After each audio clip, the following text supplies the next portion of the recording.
no, it never goes to the drain. It always goes to the right way of disposal. Yes, actually, sir, first of all, we have to identify the nature of the material and then we have to segregate it appropriately. And likewise, we have to dispose them. We should never drain it in the wash No, spaces. I'm not talking about should. Don't bring normative. I agree with you. All of us agree. But I'm talking about the practice. Yeah, Arunima? practically we drain, but this should not happen. Sometimes we drain. Now, I want to ask you a simple question. You are saying it should not happen. And it happens. And we know the problem of antibiotic resistance, AMR, isn't it? We know how serious that problem is. Yes, sir. And its implication for the poor is even more serious because they can't afford to buy the second, third, fourth generation antibiotics. And their access generally in the rural areas is to those normal antibiotics. And if they don't work, you imagine what their life is now. And you also know that there are studies to show that in rivers and in many other water bodies, we have very high level of AMR organisms, isn't it? Is it true? Yeah, it's true. So I'm not saying we are only responsible. Hospitals are no less responsible. Pathology labs are no less responsible. But that doesn't reduce our responsibility, correct? Is it right? Is it true, Arunima?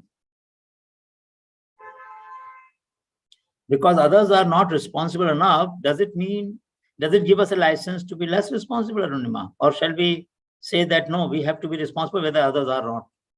Others are or are not, isn't it? Yeah, so we should be. We should be. Now, I just took this example because this is not what I said.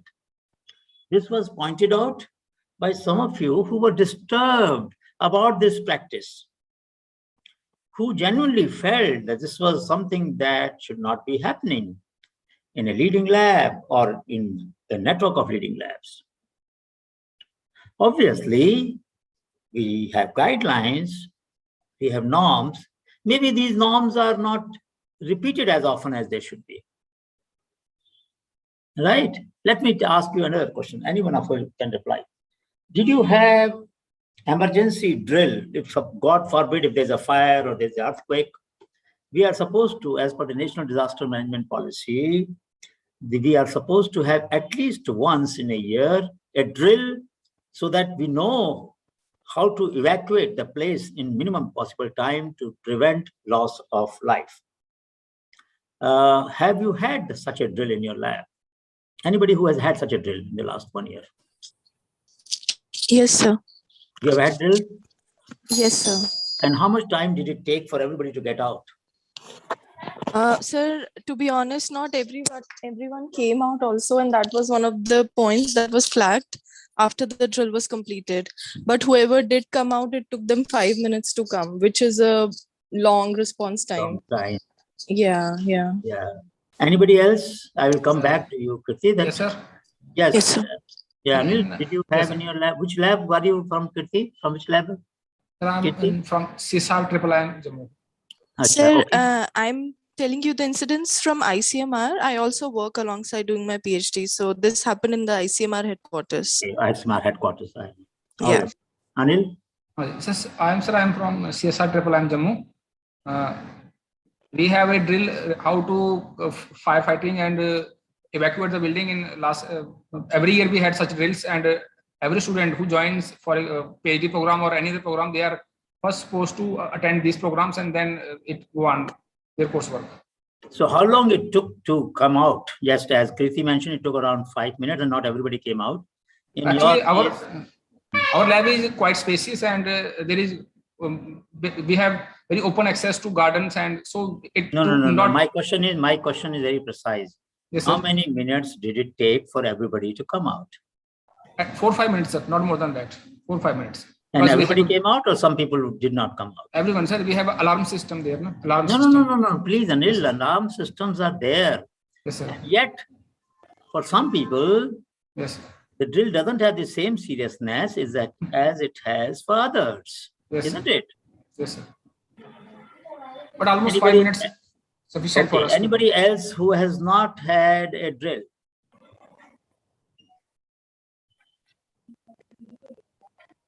Anybody?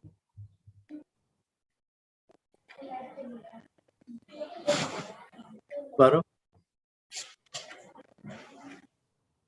We are being very self-critical. We are being open because we want to improve. We want to learn. This course is not just about going through some material. We want to bring about change in our society. Yes, Abhirati. Yeah, I have attended drill in our lab also. It also took us around 5 to 6 minutes also, and I do understand it's quite a huge time of response. I do agree.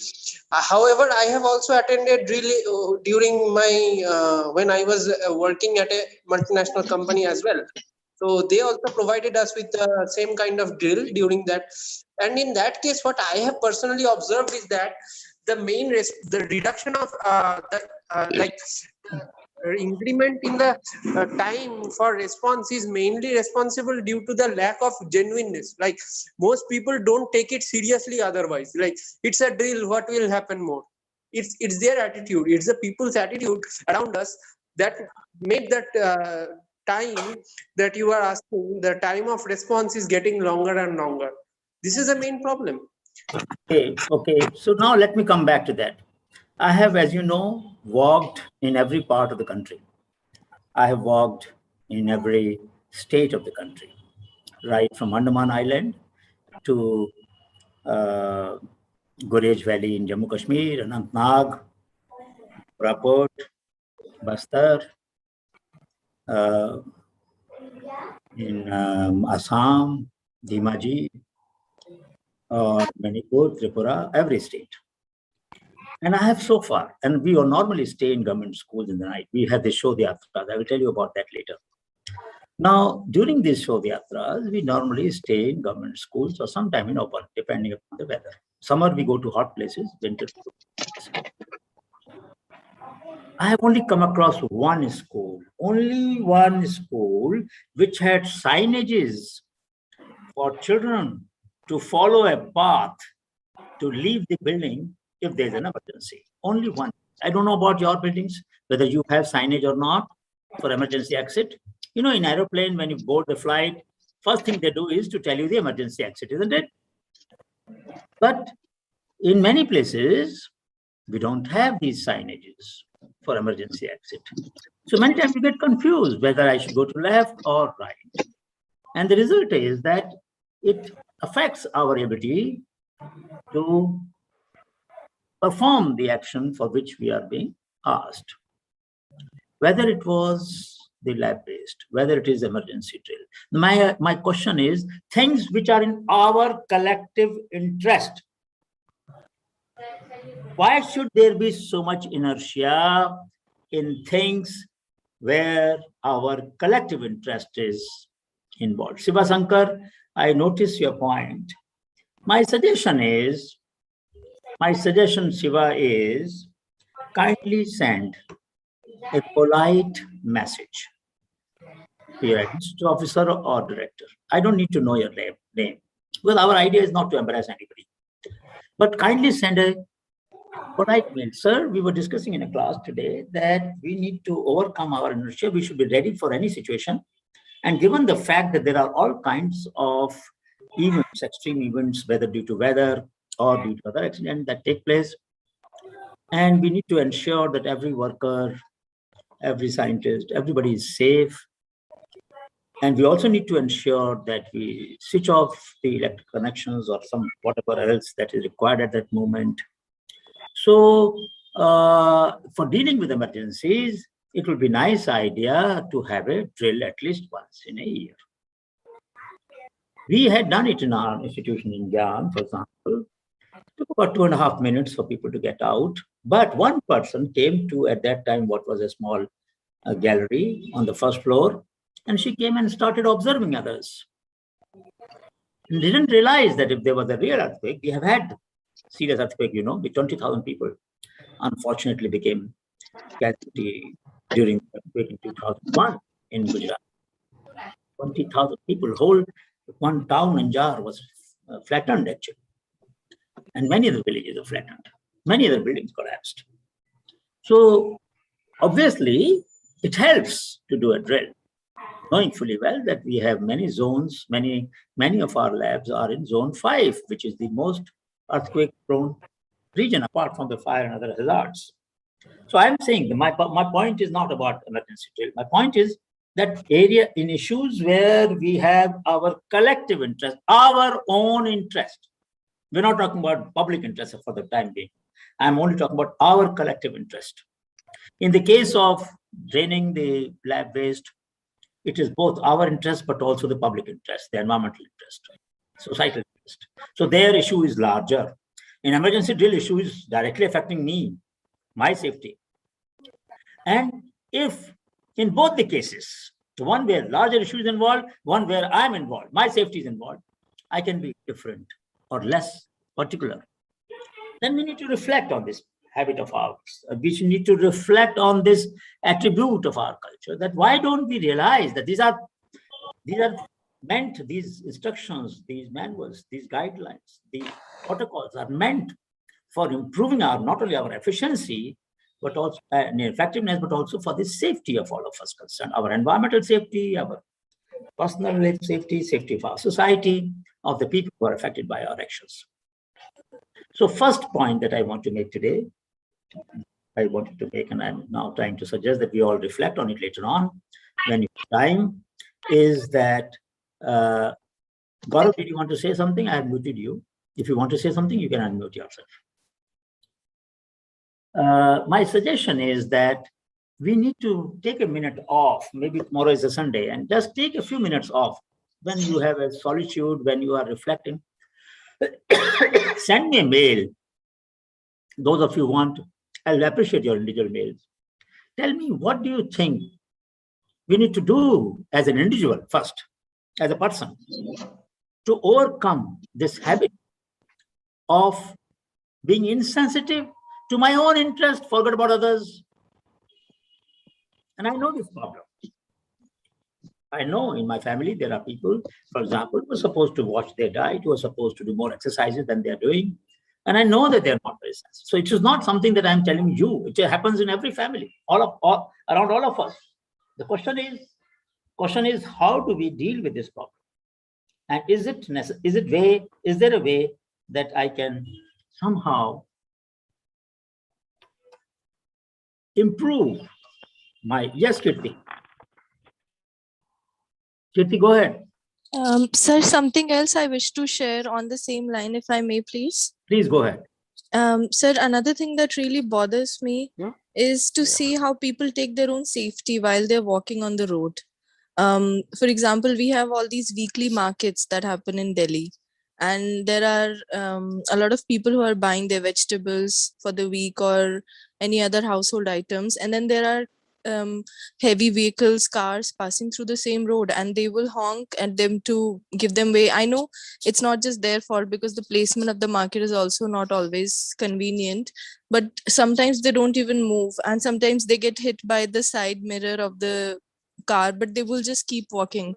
And I don't understand why we don't take our own safety, and it may injure us very badly if we don't do something. So this was I wanted to also share and discuss on this sometime, sir. No, it is a very Thank you.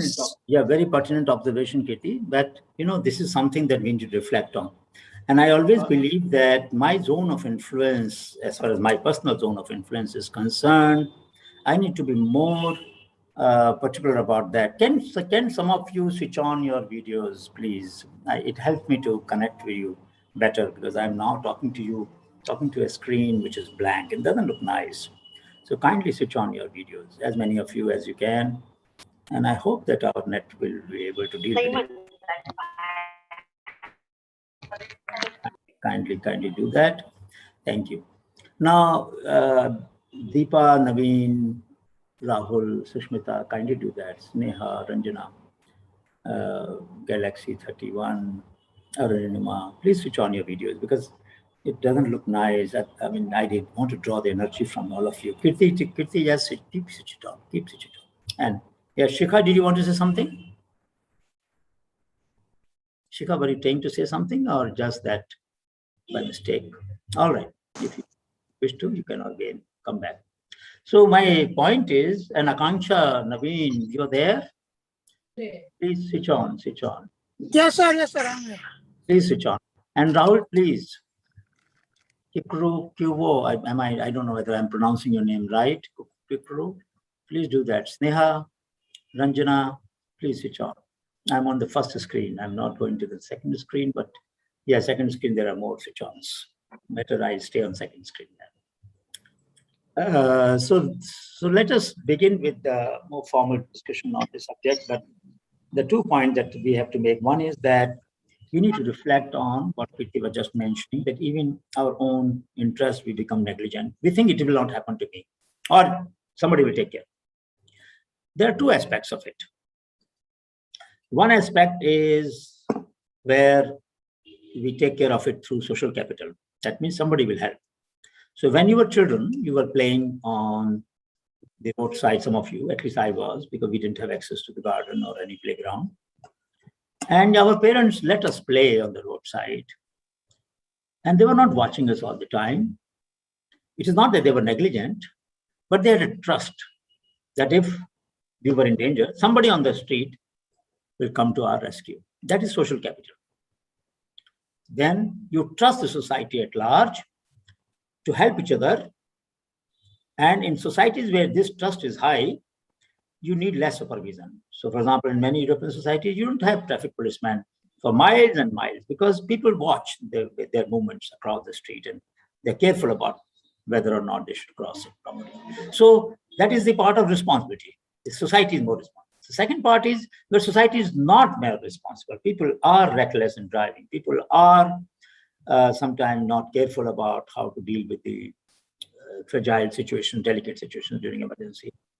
And there they can cause harm to others also apart from themselves. And those are, for example, the disposal of the waste, where we can not only hurt ourselves, but we can also hurt others. And there we need to be more responsible. The third case, which is very no less interesting, is when we find third-party inertia, and I will focus on that more. We find problems in our society. We find problem in our communities where we want our solutions to reach. And in those communities, there are problems which have not been solved for a long time, and we remain indifferent to them. Many of these problems don't become our research issues. All right, we want to be specialized in our domain, we want to specialize in our functions, but maybe as a part of this course or otherwise, we could spend some time, and we were going to spend some time on those unmet needs of our society where inertia has been very deep. We'll give you some examples.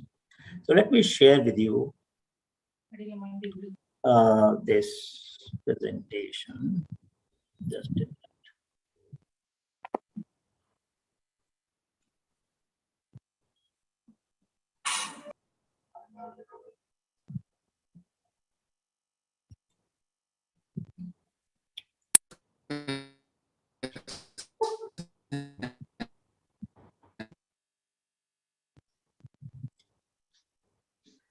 Okay, I suppose all of you are able to see the screen.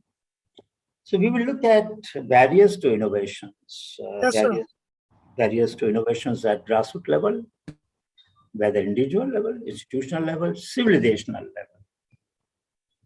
And as I already tried to say, each one of us can play a role. Our institutions can play a role, our society at large can play a role, but we can also play a role. And of course, what is in my command, what is in my hand, I will try to take more responsibility. So let's see. Let me show you the picture. What do you think about this picture?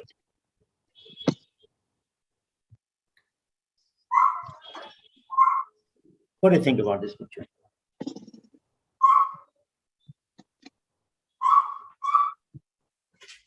Sir? Yes. Yeah, this is about unmet need of providing drinking water to our villages, and they have to travel a lot. At least this shows about some area in the desert where they have to travel 5 or 10 kilometers every day to need to drink, bring some water, drinking water. Okay. Anything else comes to anybody else wants to say anything about this picture? Have you seen this picture before somewhere? Anybody has seen this picture before? I'm sure some of you have. Do you recall where did you see that?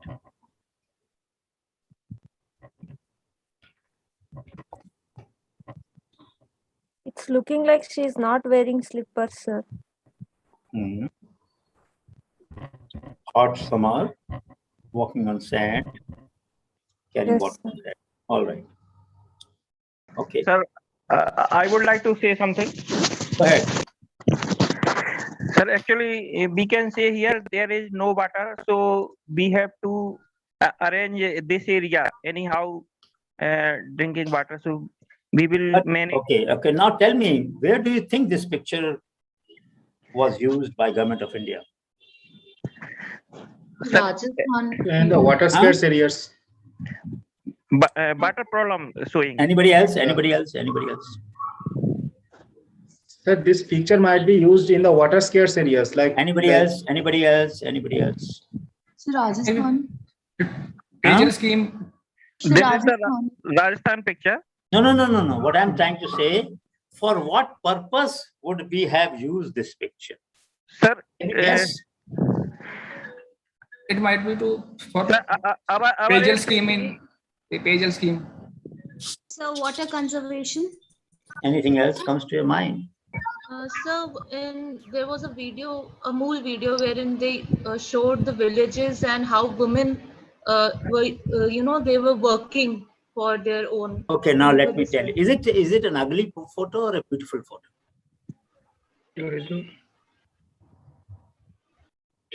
It's a beautiful photo, sir. Huh? I think it's an ugly picture because it shows us that as a society we have failed, and it could be the future also, that someday every woman from our society, or every person, not only women, would have to struggle Okay. for a drop of water. Let me ask you, and then tell me honestly how you react to this. This picture was used by Ministry of Culture and Tourism, Government of India, for inviting foreign tourists to India. Now, what do you think about Yes, sir. It's a beautiful picture, sir. Actually, that's what I'm trying to say. it? Is it Sir, beautiful? I think It's a that's. So what do you want to tell? What is the message you want to give to the tourist? Come to India to see the shame, the shame of our country. Yes, kid. Sir, I think this shows the gross inequality that our society suffers from. It is not So beautiful. why would you use this picture to invite tourists? Maybe Do we to, want to show what we are poor at, or do we want to show them what we are good at? sir, it may sound really horrible, but maybe to make them feel pity for us. No. What they thought that is a nice landscape. This woman was just there. It didn't matter. Sir, actually, I think we have not realized yet the gravity of the situation. Like, You know, we are only. I'm not talking about one individual. I'm not talking about one officer. I'm talking about our system, our institution, our government, and Ministry of Culture and Tourism. And if that kind of an institutional arrangement, where you have multiple layers of scrutiny, this picture can go through and be used to invite tourists, would you not feel embarrassed? Isn't it? It's very embarrassing. Yes, sir. Now the question arises. Yes, go ahead. I would like to comment on this go ahead. something, sir. Go ahead.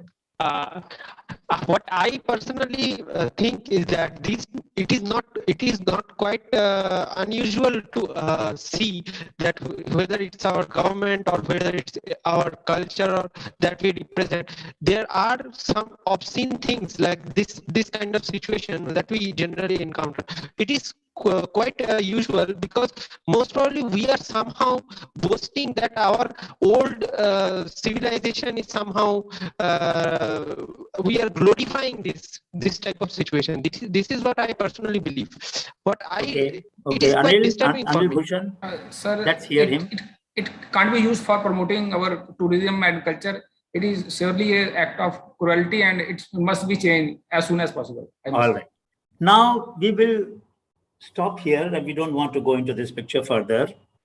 But we want to learn something from here. One is aesthetics of development.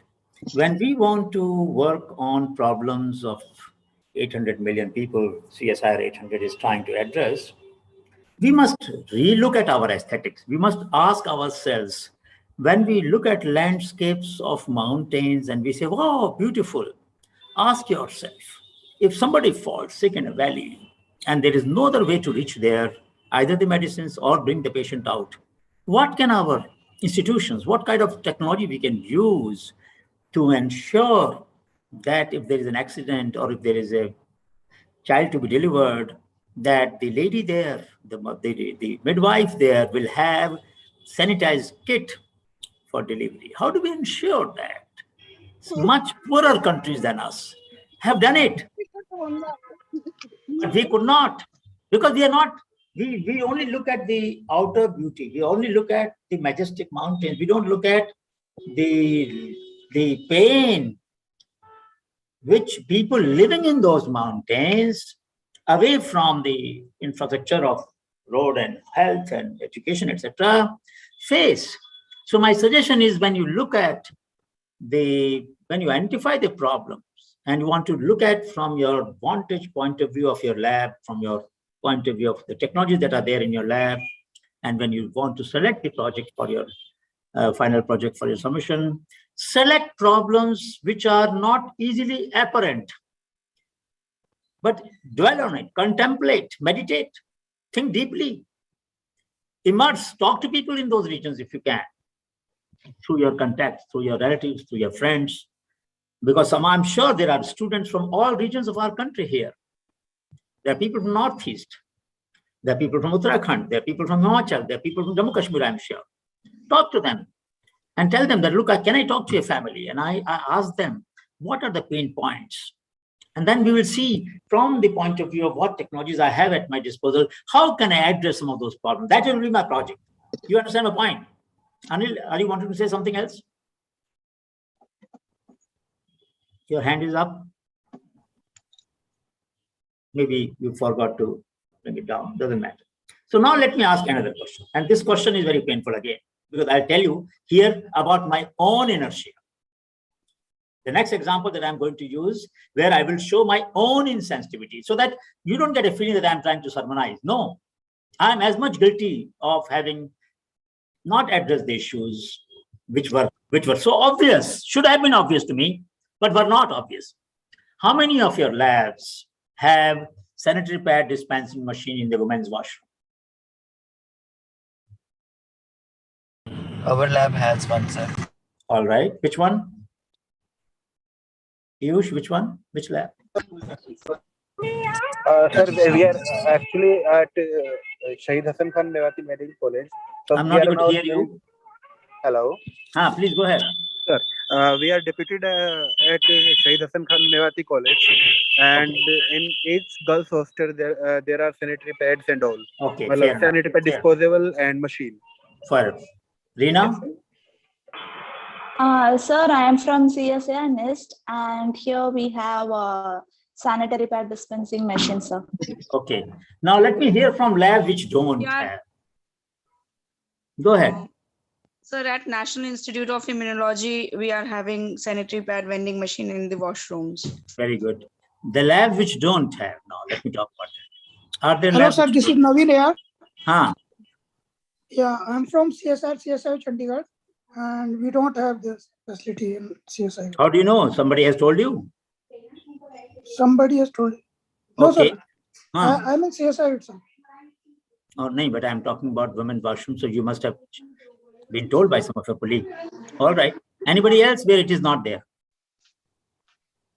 CSIR I'm sorry. Kirti, sorry, go ahead. CSIR and NISPER also, sir, it's not there. CSR, which one? NISPER. Okay. Previously, yeah. Any other lab which doesn't have?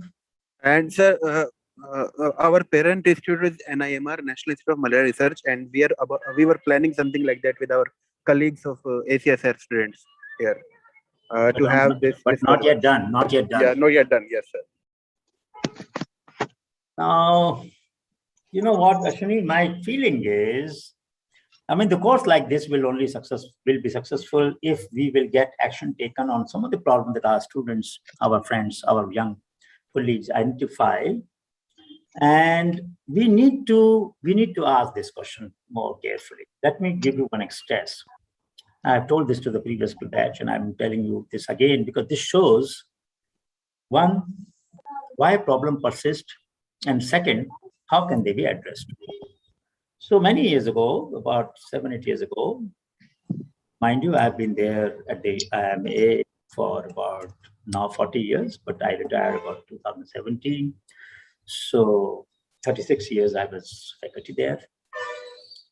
And of course, I had my wife at that time. She passed away 2 years ago, but she was there at that time. I had my mother. So I had known about this problem that women need parents. I had known about it.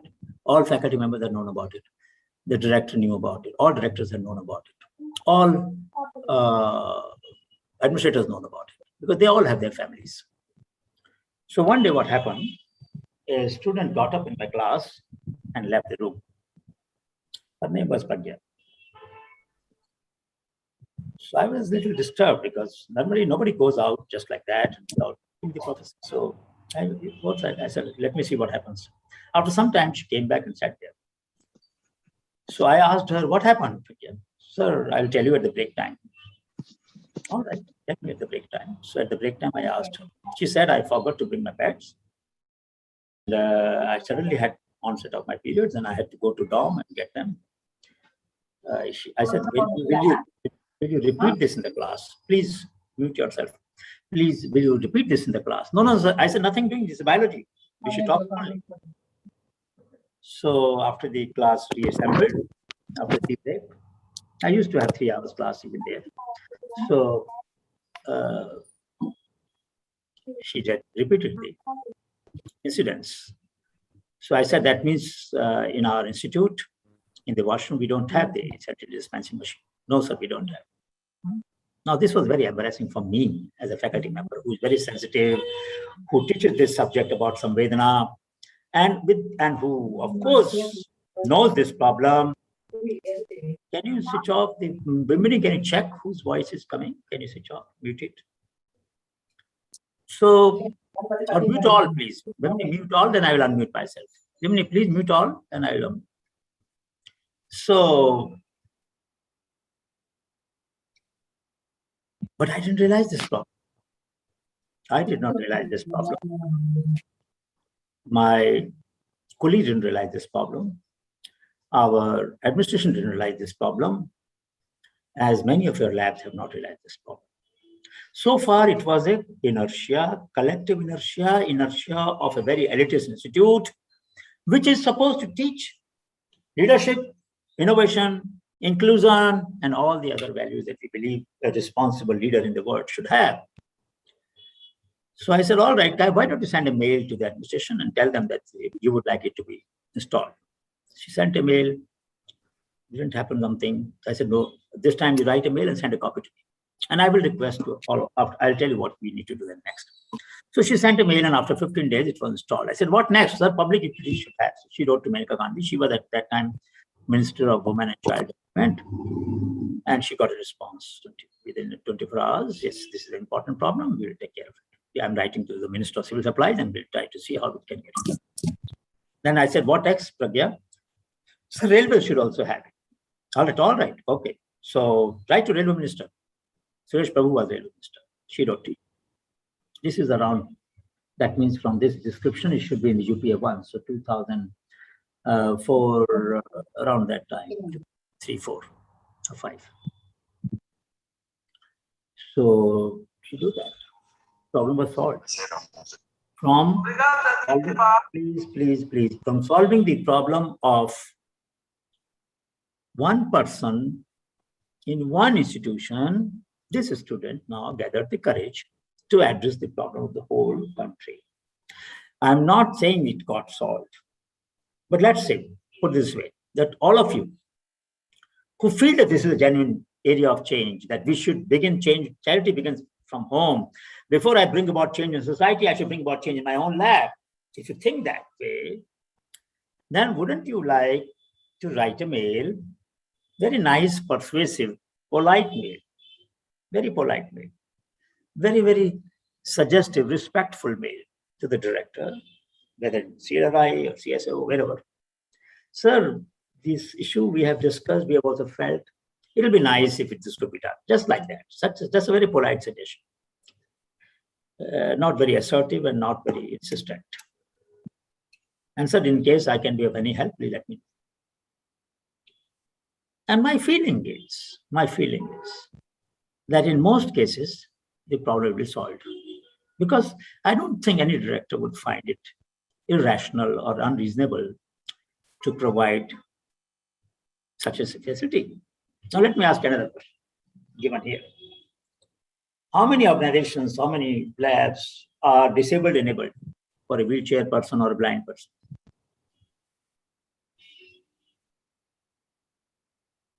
I'm sure there are students with special needs. I don't know whether they are in the class now, but I will be not surprised if there are. How many labs are disabled enabled?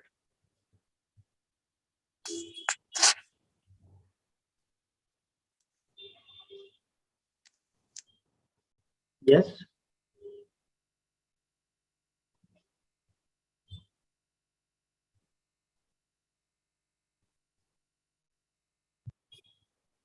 Lab means, sir, pathway, entrance or pathways, or only the labs? Sir?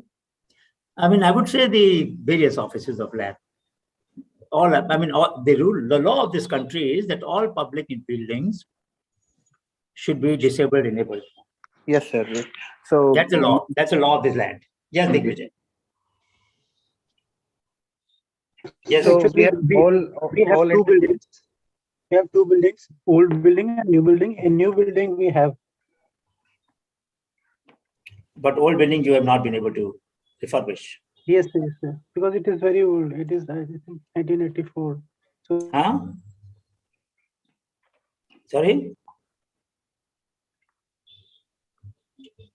Come again. Anybody else where you find that the buildings like director's office or dean's office or administrative office or finance office or labs, are they accessible? Yes, sir. Our National Institute of Malaria Research is fully, any person can on the wheelchair can access any part of the building. Very good, very good. Anybody else who has a similar facility? Most of the buildings. Yeah, Prerita. Sir, I think that like when they talk about making the offices suitable for the disabled, they some of the organizations, they do consider making ramps and all for the people who do not are disabled in the lower part of the body. But at the same time, I think this is a case of selective empathy, wherein people with a deformity in the upper part of their body, maybe upper limbs, they are still not like a part of the wider discussion. Very true. Even blind, for that matter, people who are visually challenged, and we need to have signages at every turn. If we don't have AI-enabled, let's say, applications by which I can mention, I have to go to, let's say, Pradita's lab, then the app should tell me after how many steps I should turn left or right, and then, so I should be guided to reach your lab, isn't it? Yes. For a blind person, that should be the facility. It's not a big deal. Some of you can design these apps. It's a very simple algorithm which one can design. You can have whole map of the lab, and then whosoever is in whichever building, you put that name and the map should take you there. So route map should be visible, and it should be spoken map, so that text to speech, very simple, and Google Map is spoken, as you know. So when you drive, it speaks to you after how many yards you have to take a left turn, right turn. So it is not a big technology, it's already there. We just have to implement it in our labs. The reason I'm saying this is that we live with these problems, and we don't seem to be disturbed by our inability to deal with them. This is a very good question that Arunima has shared. Sometimes people come without wheelchair. They may be, somebody has brought them. They hope that there will be a wheelchair at the entrance. As at hospitals, you find that, isn't it? Ideally speaking, every public building should welcome a wheelchair-bound person. In other words, could be a wheelchair available at the reception, so that if somebody comes and they have not brought their own wheelchair, they could borrow, go wherever they need to, give it back, and go aboard their car or auto rickshaw or whatever they have. So these are good practices, can easily be done, don't cost too much, but we have neglected them. The last point that I want to ask, when you have a meeting, yes, Pranita, did you want to say something? Or you already said it? All right. Okay. So now my third question, and this is a question where you can't blame anybody else. If you want to discuss a research project, your research problem, you're not getting proper separation in your column, or you are not getting proper measurement, or the instrument is not behaving consistently, and there is some problem. I'm sure you must have talked to the lab assistants, isn't it? Will someone like to share an experience where a problem that you couldn't address, the lab assistants or lab attendants helped you to solve that? Anybody would like to mention that example?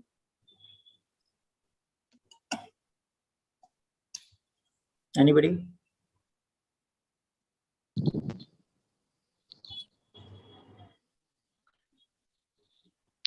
Where you were facing a difficulty. Last batch we found many examples. I will tell you why I'm asking this question, but let me first get some examples where you couldn't solve a problem despite all your competence and expertise. And you said because the lab assistant has been working in that lab for much longer than what you have. So obviously, yes, Anil Bhushan. Yes, sir. In our lab, we work in a chemistry lab, and we need distilled solvents and all things. So at starting, I was unable to set up those instruments for distillation and proper pressure measurement. My lab assistant helped me a lot in that stage. Okay. Anybody else? Yes, sir. Myself, Kavya, I'm from Karnataka. Yeah, I'm doing in my PhD, in my MTech thesis.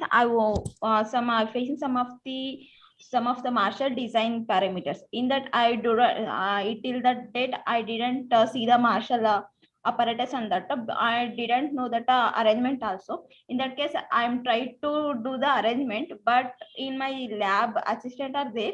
They are what I say. They are stopping that. This is only because the cost is high.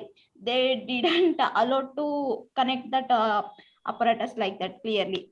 In some cases, it is totally what is that? It is totally hand over like that one only, sir. So then they guided you to do it right away. Yeah. Yes. All right. Now, my next question is, how many of you invite them to weekly, monthly, or periodic meetings that when you discuss your research projects and research problems? Do you invite them to attend those meetings? Anybody? Any lab?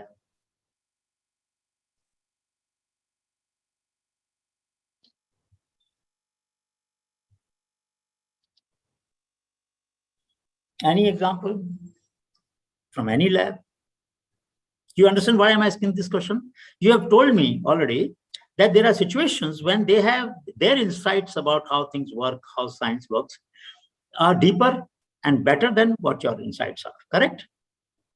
Now, it makes sense then that when we share our results, it may be possible that some of them might be able to give us a clue as to why there is some particular inconsistency arising in my observations. And they might suggest that, please look at this or that. Maybe if there is a problem because of the measurement or because of the setting the standards right in your equipment, this error could also have been this, because in that batch, so-and-so was having the same problem. And then when he consulted us or me, I told him the solution, and then his result became better. So maybe you can try that. That kind of a suggestion can come, isn't it? But we don't invite them. And I've asked this question to sometime, we had a workshop for DRDO labs and space program on innovations. And I had asked the same question to them. And Though they gave examples where such assistants or lab attendants could solve some of their complex problems, and yet when it came to research review meetings, when it came to meetings to discuss research program, for some reason, maybe because of hierarchy, maybe because of our arrogance or whatever reason, we didn't invite them. And the result was that obviously we lost an opportunity to learn from them. And they could also, of course, learn from us. I'm not saying learning is one way. So these are examples where, despite evidence to the contrary, despite the fact that we know we have empirical data of how things can be done better, we somehow live with either a process or a product, that means the design, or a practice which certainly can be improved. So there are problems with us. So when I'm going to share some of the examples of inertia in society, please understand now that if we become sensitive to our own environment, our people around us, my hypothesis is, my effort in this course and my colleague Anamika's effort in this course is that we will be able to let you see those problems in society better once we start seeing them around us better. So if we notice the problems around us in our lab, in our buildings, in our washroom, in our office, then it is possible. My assumption is it may be possible, it become more easy maybe for you to identify the problem in society. And if you identify those problems in society better, then the advantage is that some of our research projects will be directed to address those unmet needs of our society, which have remained unmet for a long time. And mind you, CSIR made a very important contribution to address problems at mass level. If CFTRI, I'm talking about years ago, decades ago, 60s, 70s, if they had not developed a technology for making buffalo milk into a powder, our Operation Flood would not have taken off, because all over the world they make only use cow's milk. We had buffaloes. The technology existed for cow's milk to become powder, but technology for buffalo milk, which has high fat, to become powder did not exist. It had to be invented. Because Amul faced this problem, they said we either get only buffalo milk or we get mixed milk, cows and buffalo mixed. And we don't have a technology. And if we don't do that, winter when milk is too much, we can't make powder out of it. Summer when milk is too little, we can't make liquid milk out of it. Then the whole Operation Flood would have failed. One technology from CFTRI made millions of lives, difference to millions of lives in this country. Can you imagine? And mind you, livestock, because generally women keep it, it had a direct poverty reach down effect. And we know there are studies which show that money which goes to the women's hand gets utilized for family welfare more than the same money in the same family where it reaches the man's hand. For historical reasons, cultural reasons, whatever you call it. So you give 5,000 rupees, let's say, for a poor family in the woman's hand, there's a possibility that out of 5,000, 4,000 and odd rupees will be spent on children education, nutrition, food, etc. You give the same money to man, it's possible that some of it will go to his improving his bicycle or something else. Maybe some may go to liquor, some may go to for some other, and a small part of it will go for the family. That is an unfortunate reality. They are empirical reality. I mean, this is borne out by the research. So it's very important that we realize that there's a role which we have to play in understanding how we deal with this problem. Let me give you another example. There are 4 cobblers, shoe menders from Mongolia, from China, from Afghanistan, and from India. India, in fact, if you go to Niti Aayog or earlier Planning Commission or Krishi Bhavan in Delhi, the outside these both offices, shoe menders sit. And they use a tool like this. What do you think when this tool was designed, what kind of shoes for which this tool was designed. What kind of shoes will be mended with the help of such a tool? Anybody? What kind of shoes did we have when we were using this tool? जूती बोलते हैं sir गांव में. हाँ, जूती. नहीं, लेकिन क्या में खास बात क्या थी उन जूतों में जिसके लिए टूल डिजाइन किया था? What was one characteristic feature? Look at the tool and then decide. It may be the shape of the shoes, like the pointed end. But yes, all right, that's fair. They have to. Shape has not changed. Shoes are shoes, correct? They have to get nails in that, man. Nails. That's right. कौन बोला अभी? नाम बताओ. Anil, you are right. Yes, sir. When our shoes had nails, we needed to hammer them. Yes. And this was a good tool for that. Do our shoes have nails today? Not now, sir. So what do we need now for mending them? Glue. Glue. Threads and glue. And what else? Thread and glue. Thread. You mean stitching and glue, right? Yes, sir. Stitching. So, Mongolia has those tools for adhesive and then putting a clamp or stitching. China is richer than us. Mongolia is poorer than us. Afghanistan doesn't have, but Mongolia has. China has. So it doesn't matter what level of income you have in a country. If you care about a problem, you solve it. Okay? We didn't solve it. When you, simple physics, if you put adhesive and put a hammer, what will happen? Pressure will be created. Air will go out. When the pressure is reduced or eliminated, air will gush in. So you will have bubbles inside in the sole, and the adhesive, the compact point will be poorer. You need a clamp. You need a clamp. Please, somebody, please. So it's very important that we look at these problems. Let's say CSIO or CMARI, other day, Dr. Jani was talking to me for something. And why wouldn't whose problem it is now? Tell me. It's who will design this? Somebody has to design it. The cobbler may or may not be able to solve it. If they would have done it, but maybe they couldn't. Either they lack the tools, they lack the skills, they lack the resources, whatever reason. Let's go further. Now let's go further. No, you let the children see. I don't mind. So long as they keep quiet, please let them see. Anybody else in your family wants to see, they're welcome. Sorry, just mute yourself. Just mute.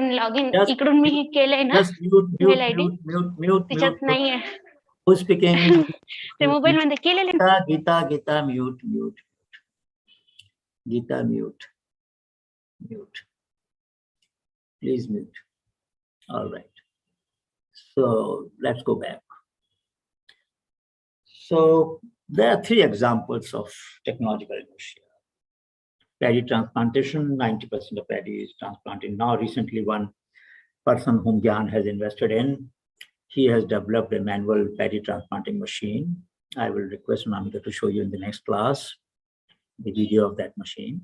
But still, it is just at this, I would say, it is not. Please. Sachin, please. Just keep mute. I will welcome children, but mute. Now, this problem of paddy transplantation, millions of women transplant paddy. Many of you eat rice. Does this problem come to our mind? About how the women in a back bending posture, feet in the water for days and days and days would be transplanting. Or you take a cup of tea, central picture, and they are plucking 2 leaves and a bud for a good quality tea. And this is done manually. And then she takes a hand against the gravity, put it like this. If you do it 4, 5, 6, 7, 8, 9, 10 times, you start feeling pain here and here. She does it 2,000, 3,000 times. That to hota hoga na. You must be suffering from pain. But we don't experience that. Similarly, the stove, I mean, so much of discussion taking place on climate change, on combustion efficiency, on energy use. Now, if 14% is the combustion efficiency of this chula, open cast, you improve double it, 28%, women will have to walk half the distance. You triple it, she will have to walk 1/3 the distance. And the smoke will get reduced and warming will get reduced. Millions of houses, at least 250 million households still use such a stove. It is possible. It is possible to solve these problems. Somebody has to solve this problem. I'm just taking an example, but when you identify unmet need, you will identify many more problems. Again, it is not necessary that the person who identifies the problem will also have the skill to solve it.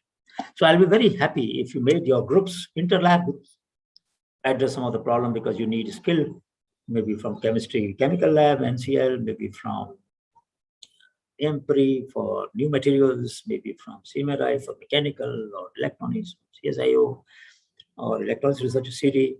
It's possible that you might need several skills together. And if you make inter-lab groups, we'll welcome. I'll be very happy if you did that. So consider that. Consider that. And Muzammil Anwar, I want you to say that you are saying we should be sensitive. How do I make ourselves sensitive? What is that one suggestion you will give? Muzammil? Give me one suggestion. What can we do? What can CSI do to make all of us more sensitive? So that when you decide problems, or your to go to go to the field go ahead. Sorry, One speak, at a please. time. First Piyush, then Muzammil. Yes, sir. Sir, so we have been, I just went to the field for the 2 months. I'm in the field for the malaria. We are testing all the 2 villages around a population of 6,000. So I got many, I had many perceptions of the life in the village, but it just got cleared. Means I actually get to know everything. I'm sensitized now. The photo you showed about the lady was carrying some water wheel. So we are working on the water wheel concept. We can give them some water wheel to them for some, NGO work and all. So first thing is we can go to the field and we will get sensitized if we see them practically working on the things. Like they are carrying water, in what condition they are living, maybe good, maybe bad. So it just opened my eyes. Okay, whatever they are doing, is it wrong? Is it right? And this photo you are showing of the stove, they are facing with the issue of the LPG refueling, cylinder refueling. The guy with the cylinder refueling doesn't come a month, 2 months, 3 months. They have to go and refill the cylinder and all that. So this stove thing and this paddy thing, we just got to know there are some machines in the village, but they are not able to rent it for the paddy sowing and all. So we just got to know what things are possible and what things are practical and why people are not using it or using it. Yeah, we just got to know everything. Well, many things about this. So Piyush, you are saying that rural immersion is one way to become sense. Okay, Muzammil.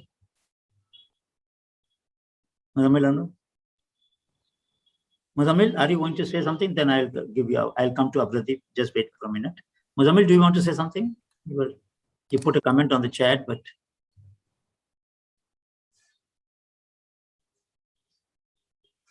all right, Abhradeep, you want to say something? Yeah, one of the thing that I would like to add is that first thing is that whenever we provide any type of technology to the rural farmers, what I generally observe is that they are not able to utilize that technology to their full potential. That's what the main problem is. So that they either end up getting more breakdowns and such in such a way that they are in a way adding the cost of maintenance as well.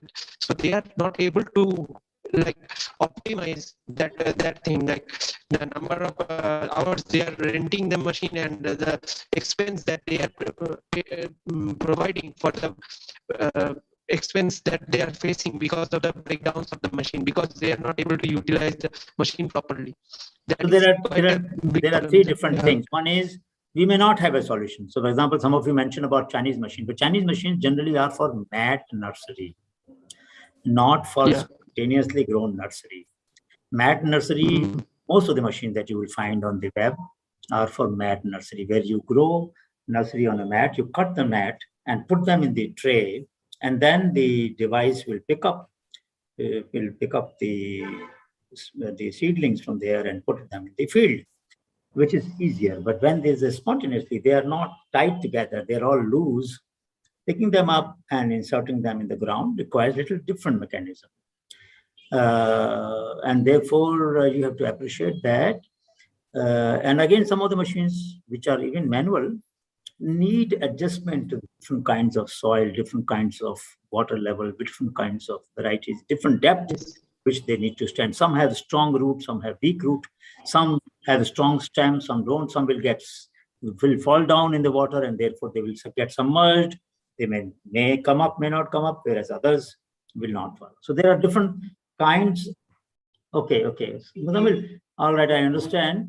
But if you wish to type down, I will appreciate if I can read out your suggestion to everybody else. But the point is that there is a deep inertia. And inertia may exist in other solutions. Let us take a case of plastic.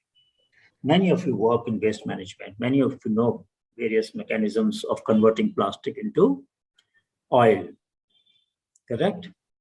And in Japan, I saw a video of a machine which got 4 kinds of oil, about 90% recovery of oil, lubrication oil, furnace oil, machine oil, and one more oil. 4 kinds of oil were extracted by digesting the plastic, and a desktop machine. So you can use it in your lab, you can use it in your home, or even you can use it in your society, and you can recover the oil, and then that oil gets dissolved. So the whole problem of littering around, waste, people throwing away, when you get value out of it, you wouldn't throw it away.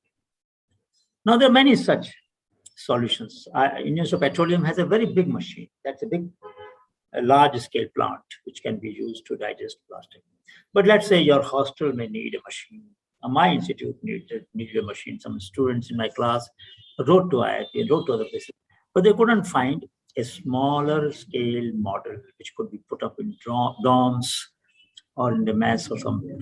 We needed that. We need that kind of solution. So what I'm trying to say that there are very practical applications of our technologies, our skills, our insights about science, which will address pervasive problem of our society, pervasive problem that will improve the quality of life for everybody, for millions of people, billions of people. But those solutions are not emerging as fast as they should. And that's creating a strain on our society. It affects our quality of life, it affects our economy, it affects our environment, it affects our water bodies. And then there's a problem of microplastics and so on, and we all inhale them. So there's something that we need to do. We need to do something about it. And there is a book here. Some of you might like to see. I can send you a link which you can read, and I will give you a link. Let me see, Bimini has rejoined. Link of the book by Autonomy. I will give you this link after the break. So this is a book that Autonomy wrote, spending 13 years of her life in writing this book. She analyzed 200 years data of US Patent and Trademark Office and found the share of women just about 3 to 4% till 1985. And another decade, it was about 8% in USA. Something distressing, very sad. And situation is not very different in our country.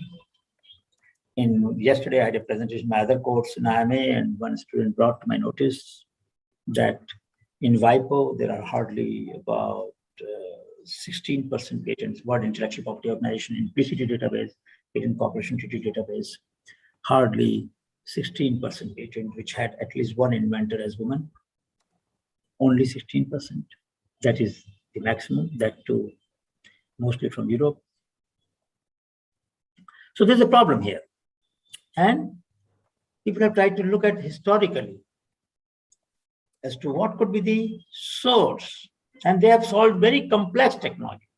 Lovelace had designed the first algorithm for a computer program. And I will show you a small video of Bertha Benz, the wife of Benz, the Benz motor that you have seen, the first car in the history. How many of you know that? I don't know. Was driven by a woman. And what a great learning that video will tell us to show, because on the way, it broke down many times and she needed different kinds of solutions. And people were making fun of her because they were all laughing as to how could somebody develop a machine like that? This was the first ever motor car. So Bimini, yes. This is the link that she has put in the chat, where you can get this book for about 2 weeks from archive. And kindly find time. Those of you who are interested in this issue, I'll strongly urge you to read at least first chapter and the last maybe. You will realize that this lady has spent her lifetime work with it. But somehow this book is so much neglected, not just here, but even in Europe and in US. The best of the labs there have given lectures, MIT, Harvard, Berkeley, wherever. And people don't know about this book for some reason. But I don't know why we neglect it, because it questions our presumptions about what women can do and invent. And we still need to do that. I'll show you some write-up. We don't have a proper write-up in our country of inventions done by women. But why not? Why not? So there is a reason why I'm giving it here, because I want you to all reflect on it. Now let me show you that video and see if you can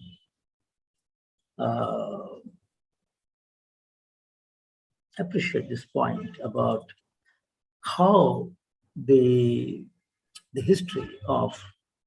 So let me share this, and then tell me if you are able to hear the sound.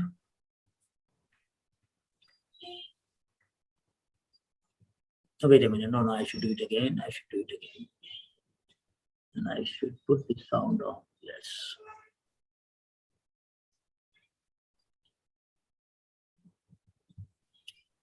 Are you able to just tell me if you are able to hear it?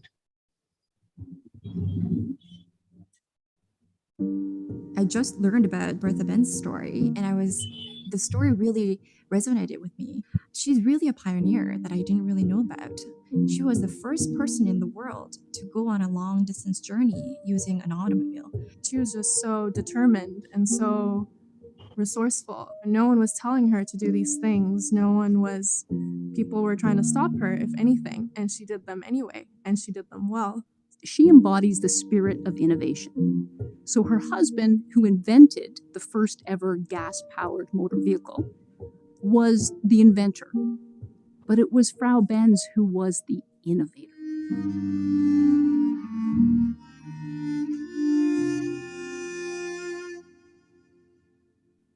In 1886, Carl Benz was awarded the patent for what is now recognized as the world's first gasoline-powered vehicle. Berta always believed in the potential of her husband's invention and used her inheritance to finance the development of the first 3 prototypes. Often she would join Carl in the workshop to help test and troubleshoot the vehicle's different systems. Even though Carl would occasionally test drive the vehicle, he had yet to publicly demonstrate that it worked reliably, safely, and could operate over long distances. Berta proposed that a road test would capture the public's imagination. Carl, a consummate perfectionist, disagreed. He believed the design needed further refinement. In the early hours of August 5th, 1888, Berta and her two boys quietly rolled the prototype out of the workshop and set off for her parents' house, 107 kilometers away. Of course, there were no gas stations, so she planned a route that would allow her to purchase a cleaning solvent at local pharmacies. Let me show you, wait a minute. Let me show you the video of that journey, because this wouldn't tell us as much as the video of the journey. So let me show you the journey.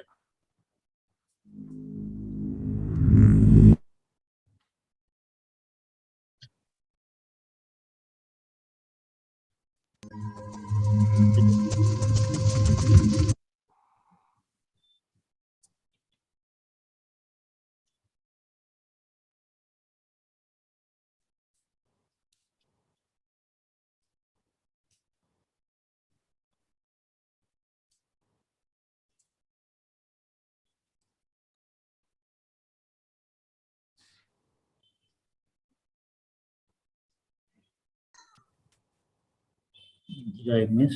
Where did I go?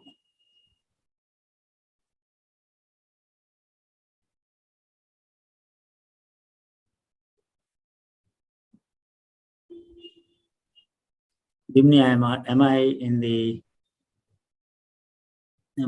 Sir, go back to the YouTube tab. Sir, on your YouTube tab, okay.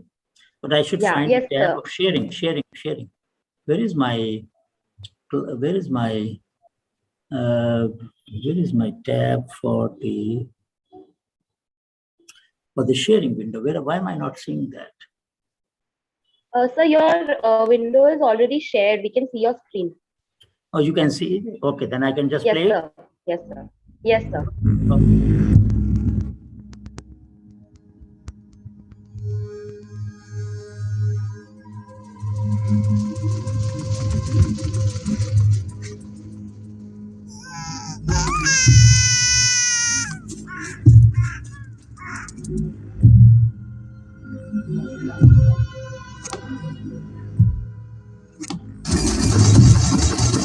A witch!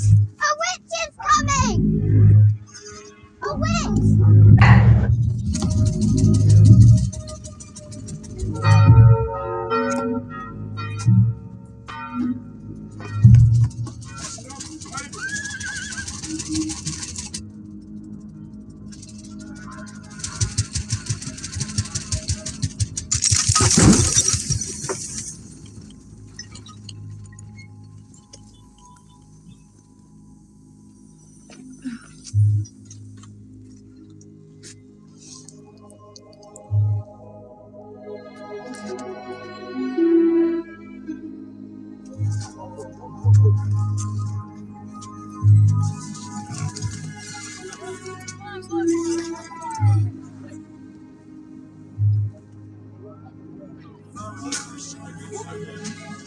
Stay with your brother.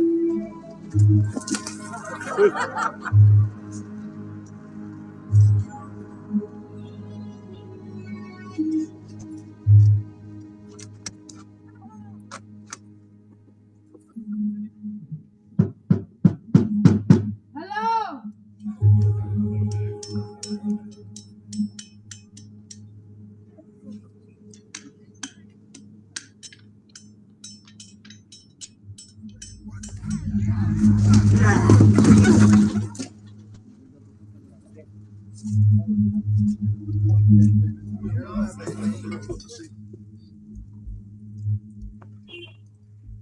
Is the pharmacist in here?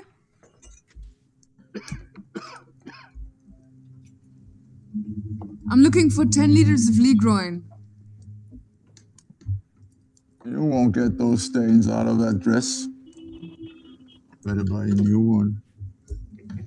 It's not for my dress. It's for my carriage. Are you trying to poison your horses? Do you have 10 liters or not?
So as you can see, this is the first ever journey. So as the earlier script was telling us that, the invention was by Carl Benz, but innovation, making that work and find out the practical problems, which user trial or field trial will only reveal, were done by her.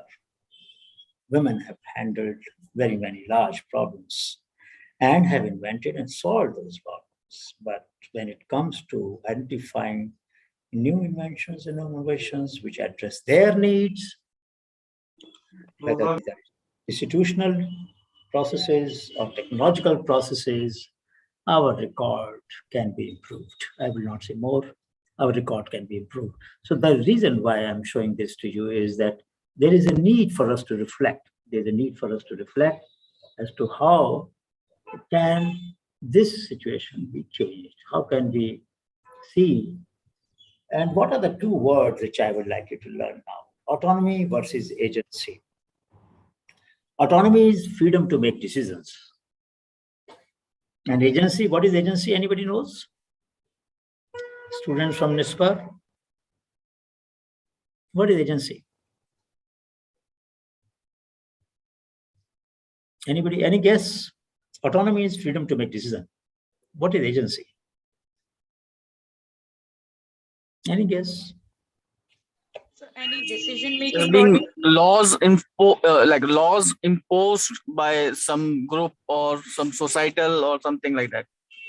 No. Autonomy is freedom to make decisions. Agency is willingness or capacity to use that freedom. So for instance, all of us are autonomous. All of you are autonomous. But if I say that some of you have more agency than others, it won't be wrong. Some of you have used your freedom properly. Some of you have not fully used your freedom to think, to challenge, to question, to solve problems. And you will agree with me, I hope, that some of you don't mind my saying this because it applies to all of us. Some of you may lack enough agency to spur you to take initiatives, to convert inertia into innovation. Many people in our society at grassroots level have done that. They have solved, they've converted their innovation, a problem into a solution, and I will show you some examples of that. But many people have not been able to do that. It's not just the imagination, but it's also the willingness to use the freedom that we have. And it's very important that we remember this, because many times we learn to be helpless. We are not helpless. We learn to be helpless. We lose our agency. We disown the capacity that we have of using the freedom that we are endowed with. It's very, very important dimension of inertia. There will be less inertia. There will be less persistence of wicked problems. Wicked problems are those problems which survive for a long period without being addressed. And these problems need to be tackled. To give you an example, during the COVID and post-COVID period, or let's say continually low COVID period versus high COVID period, how many % of children in our country, I think I mentioned it, I'm not sure, what % of children cannot afford smartphones or internet access? Any idea? What number? 50%. Huh? 50%. 50%. So what did we do for those 50% during the last 18 months? What have we done? Do you think the education minister or the education secretary doesn't know that? Do you think the Niti Aayog doesn't know that? Do you think the educational planners don't know that? Do you think the state education secretaries don't know that? Surely they know that. So what have they done? Or what have we done? What have we done? In some part of Karnataka, sir, teachers went to students' house and taught, Correct. and even students came to schools, but they were made to sit socially distanced and taught. Okay. I mean, in most cases, schools have not opened for younger children. They may have opened for bigger children. And that too was only recently in the last month. But till a month ago, children were at home, and those who could afford smartphone were trying to learn online, correct? So half of our country, children of half of our country were denied, except in a few cases where few children, because after all, a teacher can go to how many villages every day, and where how many hours would he be able to teach? So what do you think could be solution? Any creative idea? I mean, this is where the agency will come into play. One teacher, Bala Jadhav, found a solution. I'll tell you that solution. But let me first ask you, what is the feature of existing tools that we have around us which could be mobilized to solve this problem technologically? And of course, with empathy. Yes, think for a minute. We have to reach those children who don't have smartphone. In real time, I have to teach them. What can I do? Use national TV for the broadcasting. Sorry, again. Radio could be the answer. Radio, okay, radio. Radio, national TV. But radio is not in my hand. Radio is in all, in Akashvani, Government of India, Ministry of Information and Broadcasting can use that, isn't it? Yeah, true. Have you come across any program which is being beamed for children of different classes in this period? Chandana TV has showed. But those, okay, so you should have television. You should have television. Please. और बुखार ही पता है ये तुम दवाई भी ले लोगे तो भी तो बुखार तुम्हारा जाएगा नहीं. Please. कौन भाई थोड़ा सा ध्यान रखो. Please. हाँ थोड़ा सा आवाज का ध्यान रखो. म्यूट कर लो. Yes. So television, of course, for those who have television. What is the most pervasive instrument that most people have, even this 50% may have?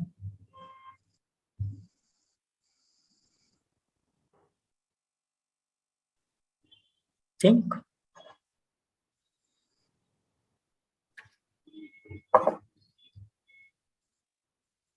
What will they have? If it may possible, we could send some like study materials like magazines attached with the regular daily newspapers. That if it may be possible, because if but you know, in rural areas, how many people subscribe to newspaper? The urban areas, yes, but in rural areas, if some of you have been there, you would know. Maybe 1 or 2 families or 5 families will have newspaper, but that is a possibility. You're right. We can send the material through post office at least, because there are at least 2 lakh post offices, rural post offices, total or more, and there are 650,000 villages. So for 3 villages, 1 post office is there. That is one possibility. In case of rural problems, one thing can be done is that it should be solved like a community problem. Like we could collect few children together and let them sit in front of some kind of digital tab that is available to the chief of the village or something, or someone who is well equipped with that type of instruments, like one tab or internet connection, something like that, so that they will what we see is that it will be like a regular daily television set like that. They should install it somewhere. And anybody else? Anybody? Yes, that's one. Loudspeakers could serve something. Good idea. I agree. I agree. I agree. But EduSet networks could be made. Sorry. But it could. Sir, educate. Please switch off. Please switch off. My dear child. Somebody should switch off the mic. Somebody should switch off the mic, please. Yes, go ahead. Sir, EduSet networks could be used more promptly. Which network? Which network? EduSet. EduSet. But for that, you need a satellite-based. I mean, you need to have a dish antenna and you need to have a television. Correct? Sir, already few places are having Already this kind few of places. setup Few across places, India. yes, but we are talking about 50% children of our country. The radio can be used. Radio is because- all right, but loudspeaker is okay. Some people have gone there and taught personally. That is also true. Now, let us put it this way, that even this 50% may have feature phone, isn't it? They may not have a smartphone. They may have feature phone. Yes, sir. Ordinary. Now, what is the feature? What is the one feature in this feature phone which can be used to overcome this problem? We can call and they ask their problem. Correct. So, you know there is a function called as conference call. So, Bala Jadhav, an assistant teacher in a government school in Maharashtra, realized that he had 40 children to teach. In one call, he could add 10 children. He made 4 calls for half an hour each or more, address all the entire class every day. We gave him HPN Kriya Award, HPN CRIA at Gyan.org. It's a global award for outstanding inclusive innovations. Innovations for and from grassroots. So if any one of you has an idea of this kind and have tested it, will be eligible also for this award. So Bala Jadhav got this award. And this could be possible because he used an existing feature of an existing resource and put it to a very interesting application. The difference between him and, let's say, majority of the educational planners and administrators and leaders in the country was, all of them had the same freedom to think. They did not get affected by the problem as well as it got affected. Please switch off the mic, please. Can you put them to mute, please? Can you put them to mute? Sir, you are the host. I think it's Sachin Kumar. You can mute him. Sachin, I will try it. Let me see. Yes, sir. I will make you. Where is my screen where I can do that? What happens? I should first.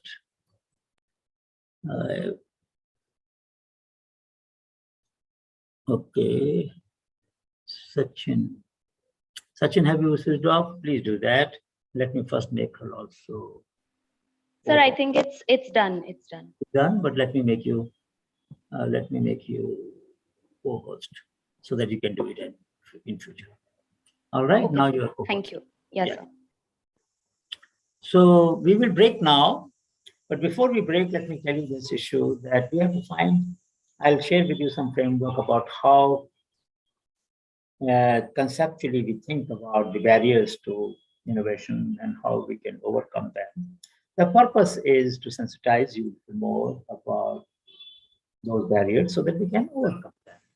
So you also think about what are the barriers systematically, conceptually, institutionally, organizationally, personally. And then we will discuss and we can modify the framework. We will meet. Shall we have about 15 minutes break? Will that be enough? So we come at 7:20, 14 minutes break. Please relax, stretch yourself, stand up, and we will meet at 7:20.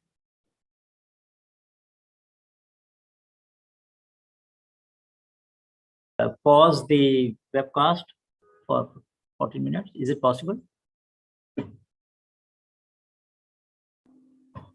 Yeah, try. Sir, I'm not sure, but I'll try. Try and then, yeah, just try.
Am I not a man? Audio.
We will start in about 2 minutes.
Welcome back. Welcome back. Please switch on your videos. Please switch on your videos.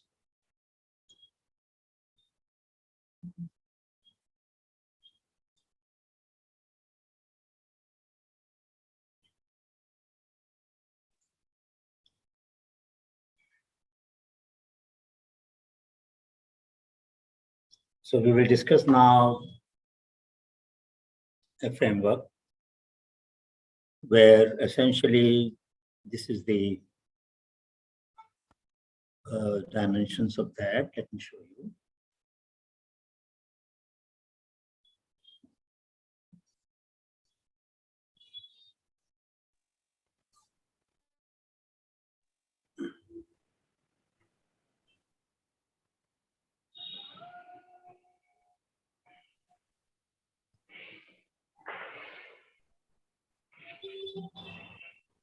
So I hope that you can see this clearly. So what we're saying is that when we want to look at the problem at grassroots level, at community level, we want to understand how some people innovate and try to overcome inertia. Their motivations, they could have intrinsic or extrinsic motivation. There may be some triggers which push them, which overcome their inertia, which make them to take initiatives for overcoming this inertia. If the trigger becomes ineffective, they sort of adjust with the problems, adapt, assimilate. Then the motivation gets dissipated and nothing happens really. So many of you in the last batch identified many problems. Some of you might have persisted with them and therefore solved those problems.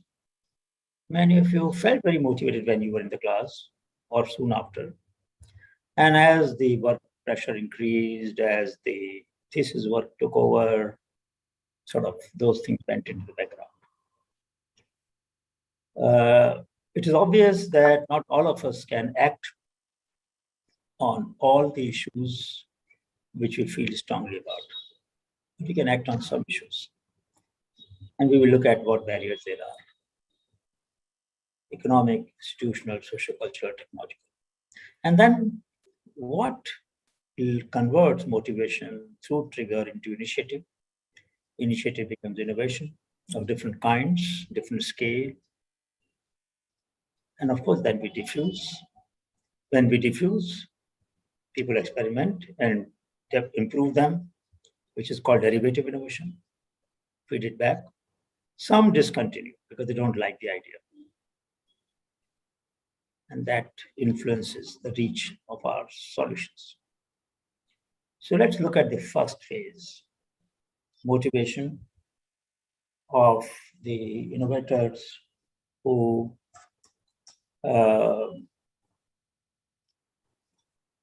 have either intrinsic drive, you are dissatisfied with the problem, you want to solve it. You're concerned for nature, you want to solve it. You just want to improve things around you. And then you can improve it. You have curiosity, you are not satisfied easily with the way things are, you want to understand, go to the root. So as our friend who was working on malarial problem for the 2 months noticed so many difficulties that people were going through, and he was trying to find solutions. So I was hearing his discussion with the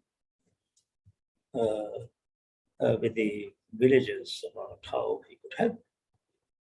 Need to excel. Some of you want to do better than anybody else. Internally, you have a feeling that I must do or better than what I've done before. And some of us have societal orientation. We want to do things for collective good. And therefore, from within the desire comes. That is intrinsic, something which happens from within. Extrinsic is when somebody pushes you from outside, some problem outside motivates you. Some user need bothers you. So Assam has very high mortality rate among the children, and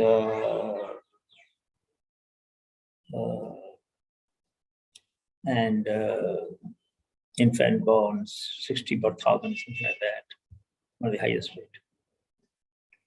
So one student and a faculty member, Sirotia, at IIT Guwahati Design Center said, maybe we should monitor, we should develop a device, they call it Chetna. We should monitor the 9 months of pregnancy, and at each critical stage of pregnancy, they should indicate to the mother, future mother, the pregnant woman, what parameters she should look at. And if they go beyond the range, then she will get advice, who to consult, what to do. So instead of giving the entire advice at one go, you give it at different stages of your 9-month cycle.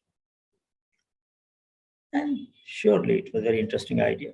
We had given a Gyati award to that idea, that student. Like that, there are many other solutions that have come about which do something similar and help address the problem of society through technological innovation. So it is an unmet need that you identify and then use. So there were 2 students of a professor at BITS Pilani, Hyderabad, and her name will come in a minute. And they developed a urinary tract infection antibiotic finder. So there are about, I think, 8 or 12 different organism bacteria which cause this infection. It happens to men also, but it happens more to women. And it takes about 2 days sometime in the conventional lab experiment to find which organism has infected you. And then you start the treatment with the right antibiotic.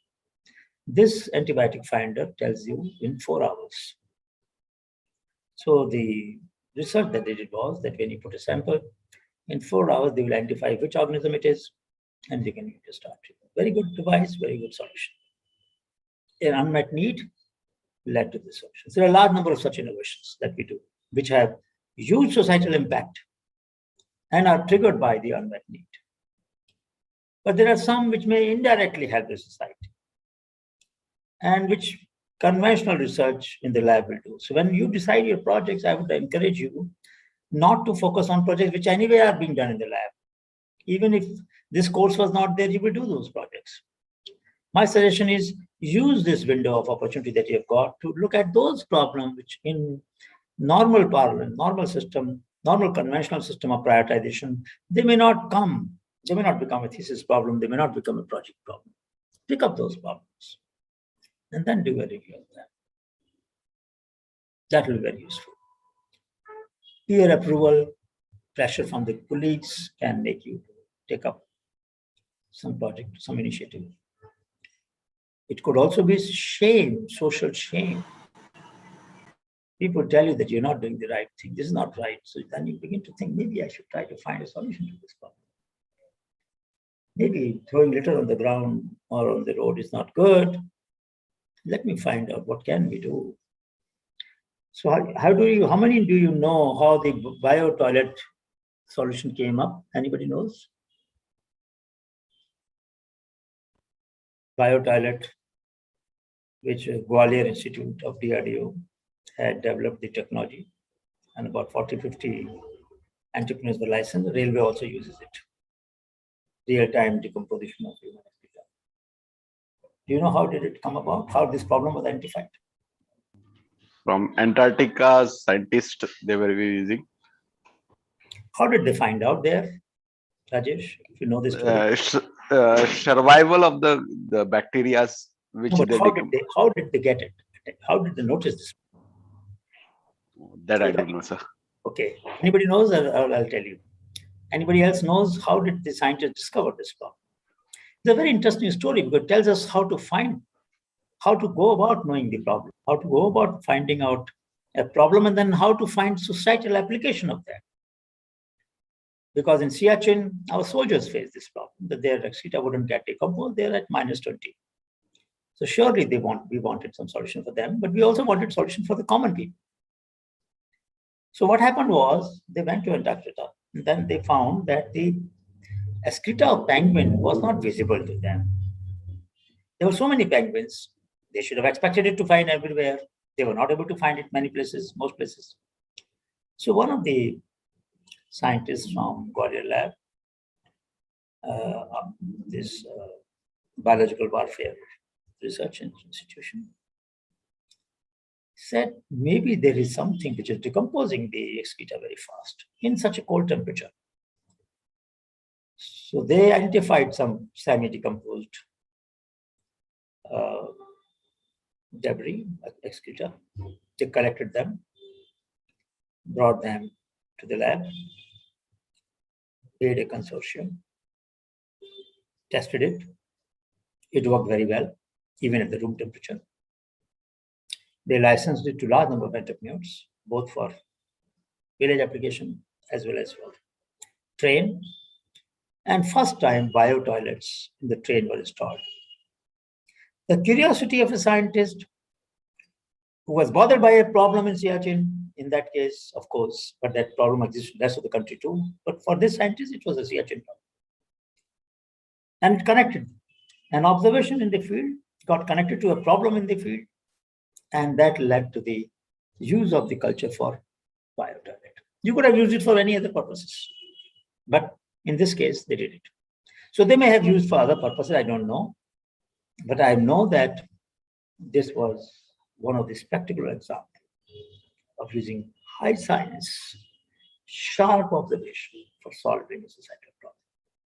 So it is possible that we can connect in the daily life our observations, intended, sometimes unintended experiments, and use them for sharing. So it is very important that we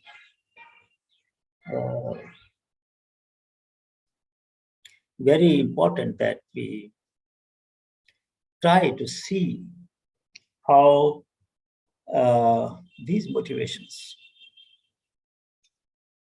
affect. Sometimes we build upon others' ideas. So let's say one lab, we did a study of water filter technologies done by CSIR. So Bimini, please remember, next time we will show and that slide on water patents of CSIR. So there were Yes, about 12 labs which did research on water filters. 12 labs. Some filed 4 patents, some filed 1, some filed 5, some filed 1, 2, 3, like that. And yet, you will appreciate when I say this, there may be some students from Niri also here, and some from other labs, that we don't have a robust design with modular approach. That means in Dhimaji, water has high iron content.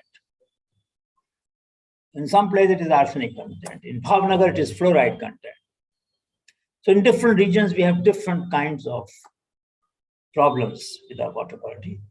So same filter may not work optimally in all the cases. We need to have module which can attach to the platform that we create for the water filter, and it may work.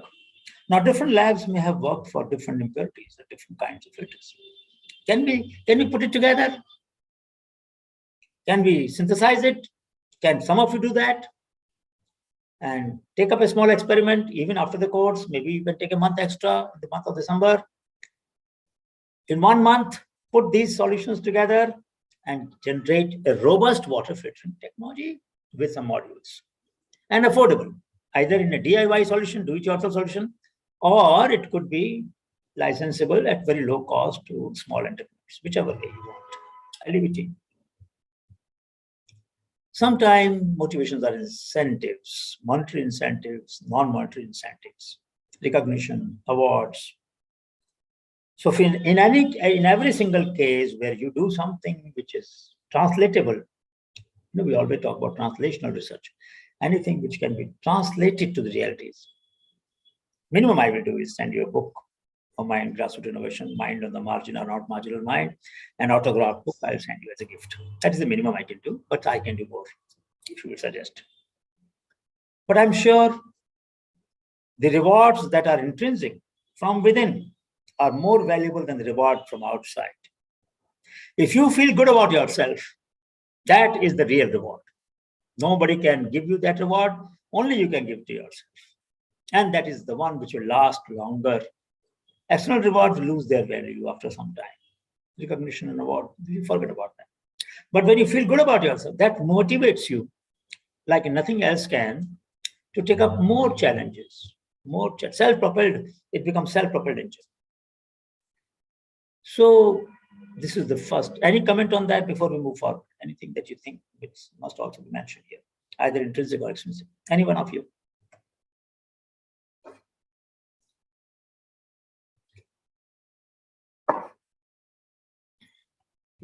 Any one of you?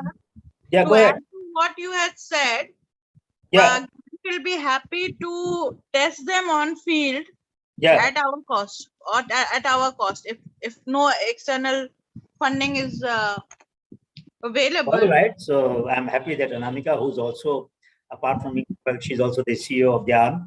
So she's offering us one more incentive. That's very nice. That if you find a societal solution and you don't have any funding from lab for testing it in the ground, Dhyan will facilitate its testing. That's wonderful, isn't it? So it removes one reason for not taking it to the field, not translating. Interesting, very interesting. I appreciate that, Anamika.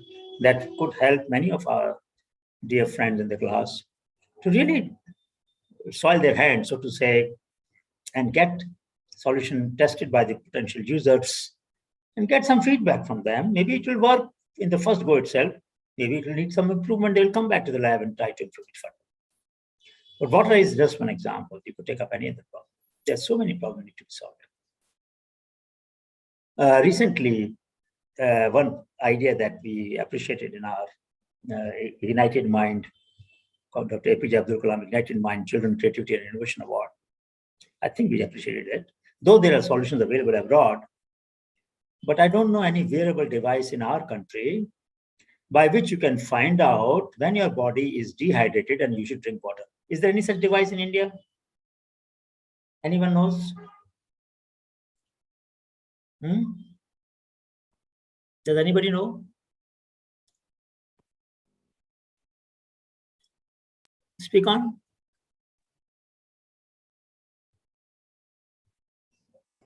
Please. Sir, I don't know any of the such devices, but there are smartwatches which have that feature, which reminds you of drink water. No. The reminding is different. I want to sense whether my body is dehydrated. A government school child sent it, that we should have a wearable device by which we should know when our body is dehydrated and we should take water. Because many times we are becoming lazy among many things, even for our own needs. टाल देते हैं, बाद में पिएंगे.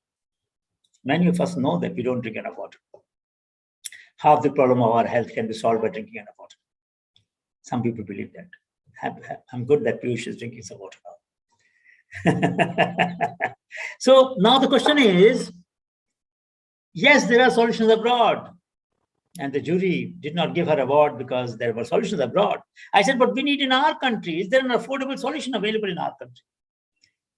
I couldn't do much to help her, but I would very much wish if some of you could develop a very simple wearable device or a sensor for our smartphone, something which I can have a wristband and then it connects me Bluetooth to my, like a Fitbit, what you call them, and tells me, gives me a signal that your body is now dehydrated. You must drink water, which is need-based. And then it sent me one reminder, second reminder that, look, I reminded you 15 minutes ago, you're still not taking a glass of water. Take it again. I think many of us need that because in our work, we sometimes forget. For hours together, we don't drink. So I'm just giving an example that how we can convert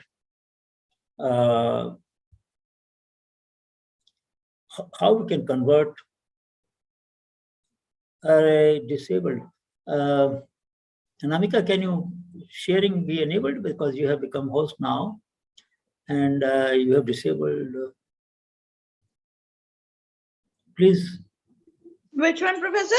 Sharing screen by mistake has been, and make me co-host also, please, because you have become host. Okay, let me do it. Yeah.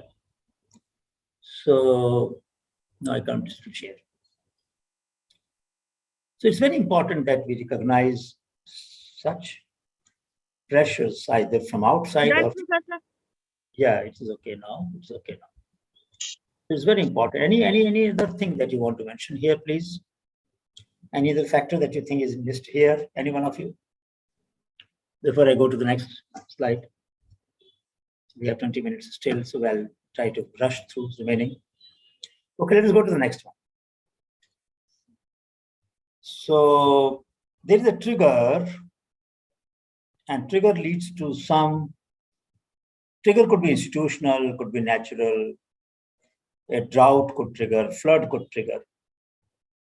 So one Mr. Saidullah from Champaran saw that Bihar has often floods. And what did he do? Let me show you that. It will just take a minute. So what did he do? He designed Saidullah.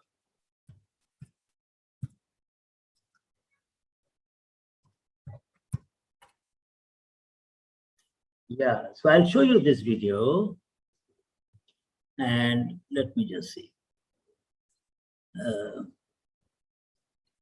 It's just about less than a minute.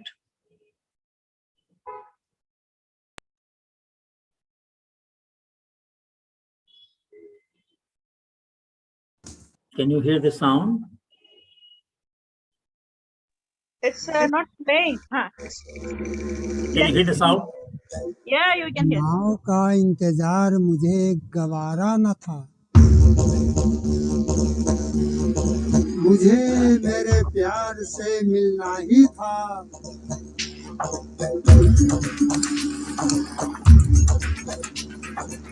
मेरी बेकरारी ने मुझे आविष्कारी बना दिया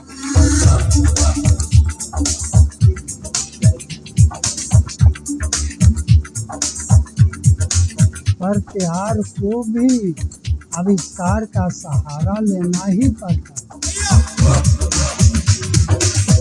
आविष्कार ही मेरी नूर का नूर है नई खोज ही मेरी जिंदगी का जनून है। माई technology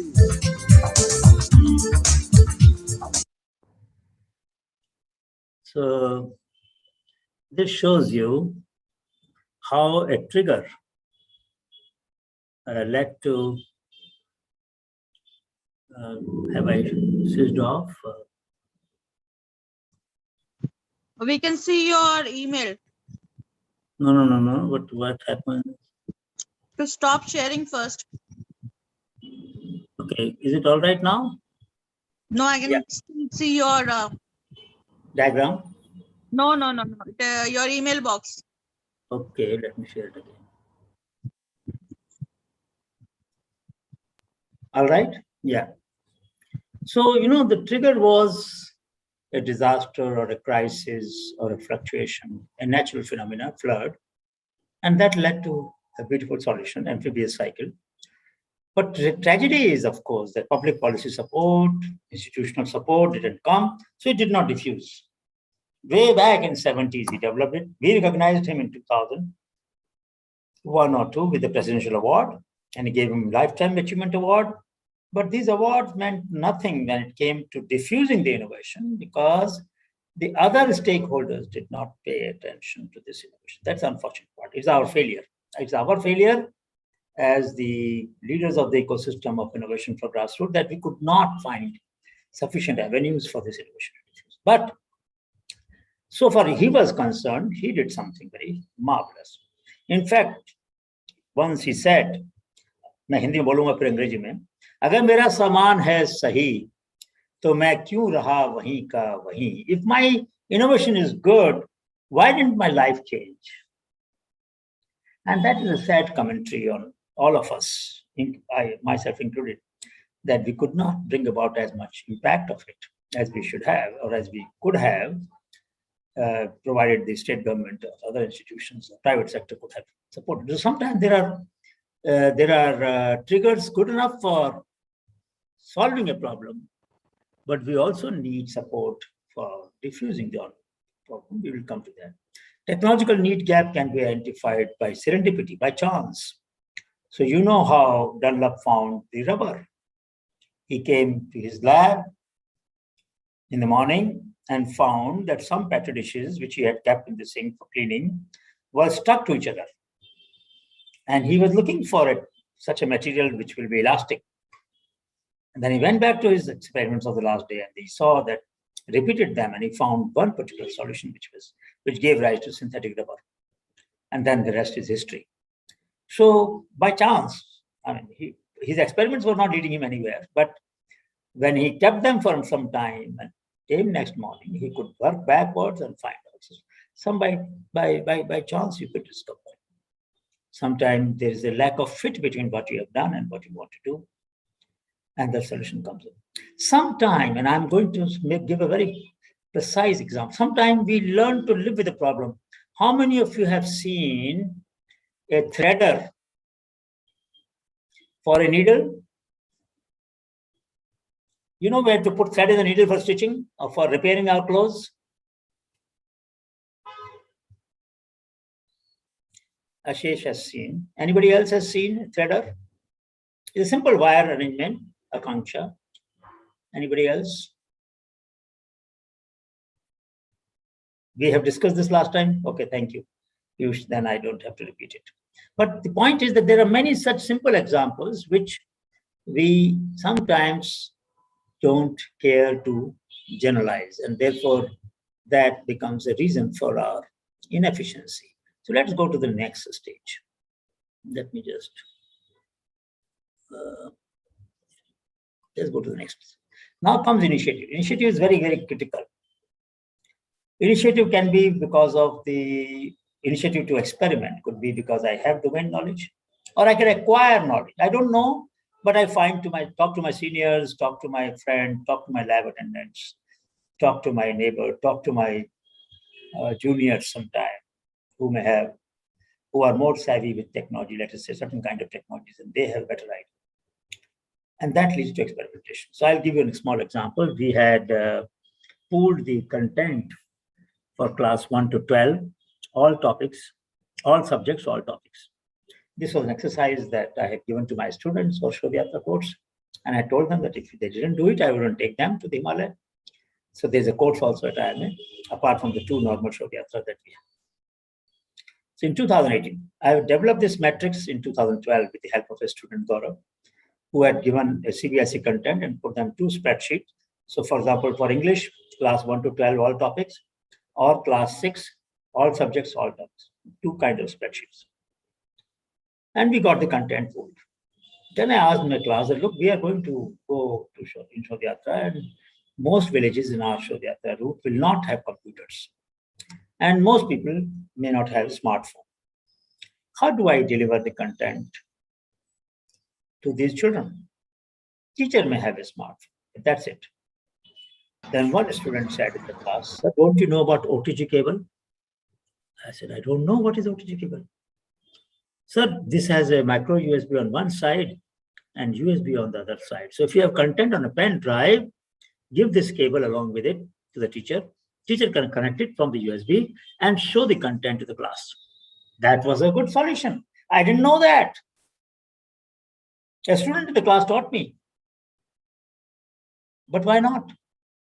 If I want to do experiment, what is the reason that I should assume that I will have all these answers to my problem? Or only the seniors will have the answers, or the professors will have the answer? Why couldn't a junior student have an answer? Or some other person may have an answer? So we should be willing to learn from anywhere. I want to take initiative, I will be willing to learn from anywhere, from anyone. And that openness generates a lot of opportunities. So we can look at domain knowledge, we can look at resources, my own or others. I can also look at risk that people have to bear, or which can be shared. And then, of course, I'll get the feedback from various people who are participating in the experiment. And I do a trial. Trial can fail repeatedly. Trial leads to gradual improvement. Trial leads to struggle. And some results come, but with a lot of struggle. Or trial leads to quick success. And if it is not enough, I can abandon it. If I abandon, there's no innovation. But if I persist with it, I may get some solution. And there could be different kinds of innovation: incremental, derivative, transformative, disruptive, radical. I don't have to explain, I'm sure all of you know that. So it's very important that the transition of initiative to innovation is managed with great sensitivity and resourcefulness. When I try to solve all problems myself, I am taking too much burden on my shoulders, and the chances of success are getting reduced. But when I pursue my goal collaboratively with open innovation framework, chances of success increase. And in such cases, the solutions become about, relatively speaking, more easy. Now we come to the 4th phase of the chain. We have still not overcome the inertia. So now we have a solution, but solution must go to the field. There can be incentive, disincentive, individual, common, public. What are the factors which facilitate or inhibit conversion of innovation into a solution, into a diffusion? So some people don't have the wherewithal. So people didn't have a smartphone. So no matter how good content I create, it will not reach them. So endowment becomes the constraint. Or sometimes there's a risk involved. I have developed a new variety, but I don't know whether it will work in your region or not. If I don't create a risk absorption mechanism, many poor people may not participate in the trial. Or the solution is not modular enough. Either you take all of it or don't take it. That's not necessary. Many people do not observe or adopt a package of technology, package of practice. They take a component of the solution. We should try to have modular approach. That there are 4 modules. If you take all the 4, your efficiency will be much higher. But if you take any one of them, you will be better off than what you were before, but not as good as if you've taken 2, 3, 4 of all the components. So sometimes we try to optimize the solution in such a manner that it doesn't give us choice of adopting part of it. Think about it, that will that be a good feature to introduce for societal technology. Solutions that have to go to people with different endowments, people with different risk-taking ability, people with different kinds of resources, different tools, different capability to organize resources, even from others for the trial. Gender adaptivity. Many of these solutions are not gendered properly, and therefore maybe either women or men cannot use it in the manner that they should be able to use it. Institutional factors. There are solutions which require support from the village panchayat, require support from the government, require support from the district administration, and we have not worked it out. Attitudinal. We need to make people believe that it is worth trying, even if it fails. Many times we try to tell people, oh, we have a better solution. No, we should say we have a different solution. Better time will tell whether it is better or not. Only after trial we will know whether it is better or not. But till we have tested it in the field, we can't call it a better solution. We can call it a different solution. Because if you raise expectation that it is better and it doesn't perform as well, they will think, but this scientist can't find it out. But the fact of the matter is that we didn't know that it is better. Only in the field lab condition we knew. We didn't know in the field condition. So it's better to make an understatement, to claim less than what we know than more overclaim. That is one thing scientists have to pay attention, but particularly for societal technologies. Never claim more than what you think the solution that you're offering is capable of. Leave scope for unforeseen factors coming in the way. So we have a different solution. We don't necessarily have a better solution. Remember that. So there are different factors that can influence. There could be more. Can anybody add or subtract? Can you add something which is missing here? Anybody?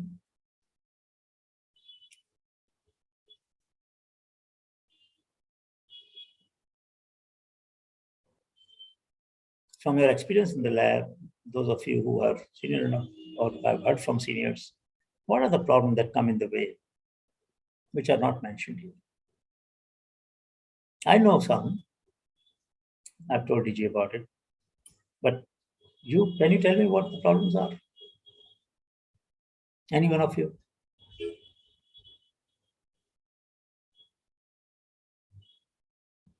One of the problems is that our labs don't have funds for large-scale on-farm trial or in-field trial. So, for example, IIP developed a wonderful furnace for sugarcane Khansari units, which saved energy, reduced pollution. Dr. The director of what is his name? He shared with me, and I was very impressed. Dr. Anjan Ray. And but then they could only try it in 3 or 4 places. What if they had tried it in 50 places? The chances of success would have increased enormously. But so much funds were not available. In agriculture sector, we provided those funds. Farmers, so ICR will do trial at 5,000 farms or sometimes 50,000 farms. And then they will decide which, they do all India coordinated trials. So they will find out in which area solution works better. And they release those varieties there or practices there. But in CSIR, we have not yet built a fund for large-scale user trial, except in Aroma Mission. In Aroma Mission, IHBT, CIMAP, IIIM, and many other institutions have succeeded largely because they could do large-scale user trials. They have achieved spectacular results. I greatly admire that. I met those communities from Kutch and Madurai, Ramnathpuram to Himalayan region and other places. And how many, vetiver, for example, or lemongrass, or many other solutions have done so well because they did large-scale trials. So of course, there's a need for that support for all other technologies, not just for agricultural technologies. All other technologies need similar support. That's one gap that is doesn't there in the diagram, but it is implied that there must be a user trial at large scale. Also, many of you are natural scientists. So NISTAD or NISPER, or now it's called NISPER and other institutions, they should work with the biological scientists or with the engineering scientists and create action research model to find really the problems that come in the way of diffusion of the research that is developed in the lab. So how do we deliver? How do we translate these solutions? Very important. So we have 2 minutes. Just quickly let me go through. So of course, you sometimes the diffusion, when you try to experiment, the feedback may be negative and people may discontinue. Now in discontinue, there are 4 different models: early adoption, early discontinuance, early adoption, late discontinuance, late adoption. Late adoption means somebody is watching what others are experiencing. And after they see the results, then either they discontinue quickly or late adoption and late discontinue. That means they continue with it. Many times, early adoption and early discontinuance, these subset is left out of the research. You consider them often as non-adopters. You don't ask people who are not using technology, had you tried and discontinued it? That means they were experimenters. They were pioneers. They can teach us more than those who just continued with it, though suboptimally. But in research, we have neglected the early adopter and early discontinuance. So there are dimensions here, which I'm very happy to elaborate in the next session, if in case you would like, and you think that it is not clear enough in the time that we have. This is the last part where the technology during the diffusion may be modified, may be transformed, may be embedded in another technology, or may diffuse not as artifactual but as heuristic. That means people learn about way of solving problem, but not the solution they take up. They take the way of solving problem. That's very interesting. Or it may diffuse in a different domain. We have a groundnut digger in Rajasthan, an innovator in Visakhapatnam took this idea and wanted to try to make it a sea beach cleaner because the process was similar. It's sea beach, you have a lot of bottles and other things lying there, debris lying there. It will go there, lift the sand, stir it, sand will fall through, debris will remain on the mesh, and you will collect. Same thing what was done for groundnut in the field. So from one domain, from Rajasthan, the solution goes to Visakhapatnam, other part of the country, for a very different purpose, that is sea beach cleaning. So we must look at those possibilities. Users can make enormously difference to our understanding of what the solution can do, provided we interact with them, we discuss with them, we engage with them. We want to learn from them as to what else can they do with what solution we are offering. Is there any other thing that comes to their mind? We have developed a new material, new composite at MP, let us say. Some of you might be there from MP. Then discuss with them. And I'll give you next class, if you remind me, how IIT Kanpur, Dr. Shangal, did high quality material science research to solve the problem of tangavalas, of horseshoes. We'll discuss it next class. Just enough to say here that the channels that we use could be different: trader, civil society, media, worker, user, customers, self, and of course, we may target it according to ecosystem, according to socioeconomic group, according to regions, and then have impact at different levels. So I'll stop here. There's not enough time to discuss, but if you have 1 or 2 minutes, we can have. If anybody wants to have any question quickly, I'll be happy to respond.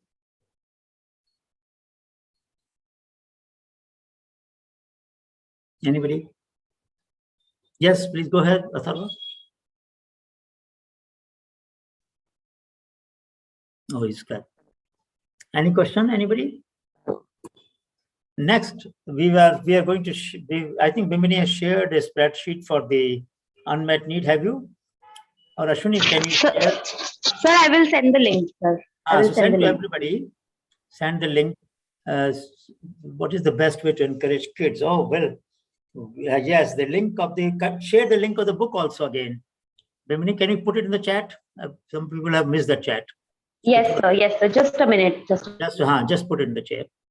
And about the book, I will send you the book of innovations by children, but I would very much wish that we do some experiments. There's not enough time, but just 1 minute if you give me, and not mind this. Rakesh, machis lana zara. So sometimes some experiments are very good. One of the experiments I often do is take a matchbox, and try to see if there. And then you take a matchstick, light a lamp, and what do you do with the stick? You throw it away. Ask children, I can ask you also, to redesign this stick so that it can do more work, because we don't have enough wood in the world to waste. And let me just show you this. You can do that with your children and do it today. And you will be surprised by what children can think and you may not sometimes. So we do this and then we extinguish. And then you ask a question, what do you do with a stick? You say, we throw it away. Now bring your child on the camera. Bring your child on the camera. Sharing, bring the child on the camera. Bring the child on the camera if there's there. I'd like to talk to the child. So then when you show this stick, you ask, redesign it. Can anybody come out with quickly a redesign of the stick so that it can do more work? Anybody quickly in 1 second? Jyoti, ask it, son or daughter, what can you do with this stick? Quickly. Both side. Virender, tumhara dimag chal gaya bhai. Any other suggestion? That's a good suggestion. Put the powder on both sides. Didn't take more than a few seconds. And yet the design has not changed because industry has no. However, it is already implemented, but instead of wood, we can use plastic. No. That you leave aside. I don't want to bring more plastic in the world because people throw it away and it causes more pollution. But within this stick, what can I do? Other than putting the powder on both sides, which is a good example. Yes, bolo. We can make a bird nest. No. I'm not asking you what more can you make. I'm asking you, how can you design it better so that it works more? So one solution, beta, is that that is a different purpose. Masood, you are asking me, that is a different question. What else can you do with it? I'm not asking you that question. I'm asking you, how can I use it for lighting more lamps? So what should I modify? ऐसा है जो आप बार-बार use कर सके. हाँ, बार-बार कर सके. ऐसा कोई तरीका बताइए. Tell me that. Anybody quickly? One solution we got. We need more. One more, and then we close the class. Just give me one more. But there are 15 more solutions. This is an assignment. Think about it quickly because you asked a very good question. How can we help children? But I can tell you, there's a child in all of us. Julan, you have an answer? Quickly, tell me a solution. Redesign this. Aditi, Ayushman, Om Prakash, Jyoti, Debrat, anybody? So can we make it in the form of trident? So we can use it thrice. There is a better way of that. That will be very fragile. You will have to join 3 ends. Simple selling. I can do the same thing, but tell me simple way of doing it. Sir, yes, we can. वो जो आगे का चल रहा है उसको थोड़ा gap देके बहुत सारे same. Sneha, good point. We can make a barbecue kind of a stick, correct? Yes, sir. Yeah. Because hardly 1 millimeter, 1.5 millimeter is used at a time. Yes, sir. Isn't it? Very good solution. One more, please. Just one more, quickly. One more. Something to do with how early man used to make fire. I mean, instead change the material of the thing that burns so that it lasts. Like they used to rub stone together. No, that's right. That's right. You can change the material so that. No, but if I want this stick to last longer, yeah. Can I do something else? The burning material, maybe. No, but it is burning all right. Only thing, and it is extinguishing also fast. So that's not a problem. My problem is that just now Sneha mentioned that I can have a barbecue kind. I can have maybe longer stick, but with have powder, then stick, then powder, then stick. That's a good solution. Or put powder on both sides. That's also a good solution. Excuse me, sir. Huh? Hello. Sir, am I audible? Yes, you are. Sir, one thing we can do. Have you came across that magic candles? What do they have? Yes. Sorry, magic candle. Have you came across magic candle where it will catch fire once it comes in the presence of smoke? Smoke. You can blow it off, but once again, if it comes in contact with smoke, it will burn again. Yeah, it gets reignited. Oh, that's very interesting. I didn't know that. That's a very interesting example. This can be sir, done. we can use it like a earbud. But that is a different use. That is a different use. Next time I will ask that question, what else can you do with a stick? And then your earbud example, toothpick example, all of them will be right. But now I was asking, let me tell you one example that, because in my class I do that, in Shodhyatra we do that. Hello? Yeah, so can we create a powder as a separate entity So if it is used once, we can dip it and then use it again.